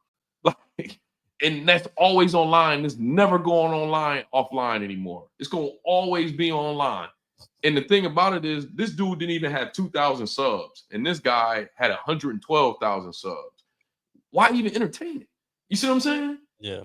What was the purpose of even entertaining it? Like, you see what I'm saying? It's just like, yeah. And trust me, I'm not talking like this shit is easy. Please don't. I hope I'm not coming off right now like this is easy work. It's not easy. It's just a better thing to do, man. Especially when you know that they want to switch places with you. It's more it's more fulfilling. It's not easy. I tell everybody out there too. I've been doing this for like 2 years now. And the more I grew, the harder it got. It do not get easier, bro. It's gonna get harder, dogs. It does not get. I was just at 40,000 subs yesterday, nigga. It's going. It is not the same. I'm telling you, it's not. Like I'm gonna even tell you. It's the last thing I'm gonna say. Even the way you do your content is gonna change. Because like me, when I had like 20,000 subs, I was all political. White people come on here talking shit. Oh fuck y'all. Every now and then I still may do that. But then, yo, we sorry, white people. Like, we sorry, y'all, but y'all be coming asking for this shit, dog. Yeah, they do. I'm sorry. I'm gonna say around 50,000 subs. A guy hit me up on Instagram, white dude. He's like, "Yeah, man, I see this whole thing with the pale face demons and all that, man. I've been a fan since 20,000, man. Like my pale face demon, and I had to start realizing that it's like some real allies out there that are white." Yeah. Yeah. Whereas like they may not be in the chat section in live. They may not even see none of your lives, just your uploads, you know, and it's like they may tune into one live and you just going in on white people. And it's like, you know, like, and when I go in, I go in, you know what I'm saying? Yo, I saw one where you were like, yo, after this, they ain't. I was like, yo, Moxy saying they ain't going nowhere after this. I was like, after this, they think they're gonna be. I was like, yo, that's crazy. But I feel that shit, yo. Oh, right, folks. We sorry. We love y'all, man. Y'all good people, man. We love y'all, man. I definitely love white folks, man. I have white friends, man. I hate saying that, but I think people think sometimes when I roast. So I think people think sometimes like it's an ideology. Like I don't like white people, and it's like I don't have a problem with white people. It's an ideology, man. It's not a skin color, bro. I try to tell people that all the time. It's an ideology. Whiteness is not even real for you know that. It's not even real. It's designed and it does a good job, but it's not. It's an ideology, bro, and it affects America very heavily. It affects America. Oh, they got that case out there now that's about to tear America apart. The Carmelo Anthony joint. Yo, but the crazy thing is, America is over that shit. You you gotta. We know this. A lot of over like 50%, I think it's 49% of the internet is bots. You know, a report came out like 2023, 2024, like 49% of the internet is bots. So what I'm seeing is a lot of bot activity with that shit, like more so than I ever did. And especially, of course, is on Elon's app, Twitter. But a lot of people recognizing, like even the pops came out and was like, man, we're distancing ourselves from the white supremacy groups. That's not what we hear. You know what I'm saying? The dad of the white kid is like, oh, we're distancing ourselves from y'all because that's not what we on. And I feel like there is a group that is doing that, and they chronically online, and they the loudest, but they be bots, and I'm gonna be real people, bro. I realize when I go outside how much the internet is fake. You get what I'm saying? Like, I realized that shit, like how much that shit. I live in South Carolina. I live in the state. You know what I'm saying? Like I live in that state, but it ain't like that in real life. That's just all online in these small pockets of the parts of the countries where nobody be at. You know what I mean? Like it is not reality. I mean, it is. There is something still. America still has a race issue. We're just not gonna act like it's not. But it ain't that. That's just some online weirdo shit. But you're right, where people hit you up and be like, man, and I be feeling like Professor Scott be feeling like that sometimes. And I'm like, nah, man, you don't have to continue to tell us you're an ally. We know you're an ally. You know what I'm saying? Like, don't always bow down, but understand that this ain't for you. You know what I mean? Like when we say white, it ain't for you. It's for maybe an ideology more so than it is a group of people. You get what I'm saying? Like Yeah, some people put it like this. When it comes to them, you don't know what you're working with, because it's like I got a guy that comes on here all the time. He may be in here now. I saw him here earlier. Taylor Bell. I talk about white people on my live stream sometimes. He never took it personal, because it's certain white people that know what you're talking about. yeah, right? yeah. And it's certain white people who ain't never been like that around you and don't know if you're talking about them. You following me? Yeah. You see what I'm saying? Yeah. So, you know, sometimes you do have to tell them, like, I ain't talking about you, but why do you think I am talking about you if you have not ever displayed these type of actions? Do you get what I'm saying? Mm-hmm. So it's, man, I done heard all kind of conversations, man. I done worked on movie sets and been in one side of the trailer and listened to them talk on the other side and listening. Like, yeah, I don't like them either, but we got to get through this project. And I done heard all kinds of stuff. Like, you know, I done heard all kinds of stuff, but the world, you know, crazy, it is what it is. But I'll tell you what, man, I'm very excited to see you grow. You know what I mean? You know, once you come on my live stream, if you ever see me doing another live stream, you want to hop on, man, all you gotta do is hit me up and I give you the link. You know what I mean? I appreciate you coming on here, man. This was very joyful. I'm a lot of nice things we talked about. I'm trying to, what's the best way of saying it without being corny? Whenever I try to say shit to not be corny, it always comes off corny. Like, you know what I mean? That was cornier than what you was gonna say before you thought to not say. You were like, damn, that's cornier than the first thing I was talking about. right. Nah, you good. Tell people where they can find you, man. Anything you want to lead the folks with. Nah, man. It's Read My Soul on all platforms. It's Read My Soul, ReedMysole. You can find me on Twitter. You can find me on Instagram. You can find me on Snapchat. You can find me on YouTube. Even TikTok. I don't be on TikTok as much. I created a crowd of like MAGA supporters over there just because I be talking about deep stuff. I don't know, but you can find me on all those different platforms, man. Yeah, man. I'm just here, man. I'm here. I'm doing the dang thing, man. I'm trying to create conversations and push the culture forward and get people to get through their day. You know, I ain't trying to be famous. I ain't trying to be rich. I'm just trying to be me. And you know, I thank Moxy and his crowd and his audience for giving me this opportunity. And man, it's one of many, man. I feel like we could do a little bit more. I feel like we could do a lot more with this, man. You know, talk about some conspiracies, talk about a lot more. You Man, know, it's just the first one, man. yeah, it is a first of many, man. Hey, look at you acting like therapy, man. Yeah, where is my $36.52 at, Moxy? I need $30.52 specifically. Don't short me. 52 cents. No, it's not. No, let me stop. Hey, listen, no disrespect to that man. Yeah, no disrespect to that man. But I did mention his name, but I ain't, you know, if he that upset, I mentioned that one time. Yeah, he good. He good. He good. He's great. Yeah. But yeah, man. This is dope, man. This is what I like the internet for. The fact that I live in a town where there are not very many like-minded individuals like myself. You feel what I'm saying? Like, I gotta get my fixes when I call my brother on the phone. You know what I'm saying? So to be able to connect with you, man, this just put me in a real positive mindset, man, about just the whole YouTube thing. Curtis being in here, Screw jumping in. This shit's still crazy to me. Like, it's just still a dream to me. You feel me? Like, this shit's still like, I'm still in love with it. I'm still in the honeymoon phase. I'm coming out of it and starting to recognize, this shit is deep. Motherfuckers gonna use your name. People might be trying to maneuver you on their chessboard. That shit was crazy. I'll talk to you about that offline or maybe the next time we talk. But like, I really I didn't peep everything, and now I'm seeing it, and I'm so appreciative, man. Thank you, because this is don't forget, you know, you put yourself in this situation, man. Yeah. Don't ever forget that. You know what I mean? You put yourself in this situation. You know what I mean? Just got to keep going. Yeah. Just got to keep going. Hey, you too, man. I be seeing you be blacking out. You too, man. I can give you some advice too, man. I be seeing y'all like, man, but I feel it. I feel it. And then you in a whole nother country, you know what I'm saying? They ain't got no fried chicken over there and nothing like that. Stop. They got some fried chicken. They got some fried chicken? I just had some KFC, but they KFC got real chicken and shit.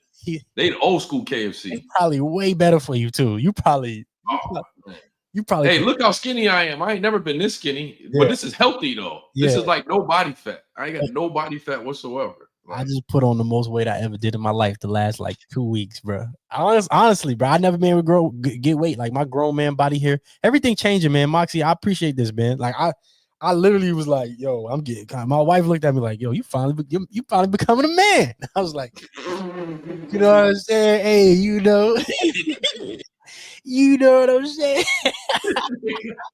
The dad bod is here, but I'm a healthy person, so like I just been walking, playing basketball, and swimming. It's swim season now, so I'm going to the swimming pool. That's how I keep my abs and on my core and tight. I just swim underwater or whatever. But yeah, man, I appreciate this, dog. Like we need more of this, man. I feel as though the hip hop and the black community in general need more brothers coming together and just chopping it up. You get what I'm saying? Yeah, and like I said, man, I'm happy you came on here. You the first guy on my page that I did a collab with from the collective, and I appreciate you. And I meant to ask you even before I hit you up about the TDE guy in my Instagram. You know what I mean? Even before that, I meant to hit you up about it. And look, on my side, it's the same thing. You don't know if someone may take it or no, I'm busy, or you know what I'm saying? Like people be acting weird sometimes. You don't know, but still wanted to make sure I reached out to you to get you on here. And it's just gonna be the first of many more. We're gonna do another one anytime, man. You come up with a good topic, man. I do. Well, I'll talk to you about this in a minute, man. I'm gonna close out in a second. Yeah, man, again, you can stay behind, and I'll talk to you. You got some water? Yeah. Okay, you close it out with me right now. Then we can close it out now. Hold on, give me 2 seconds. Give me 2 seconds. I haven't finished my water, but I'm a water person. I love the way you end that shit. Hold on, give me a second.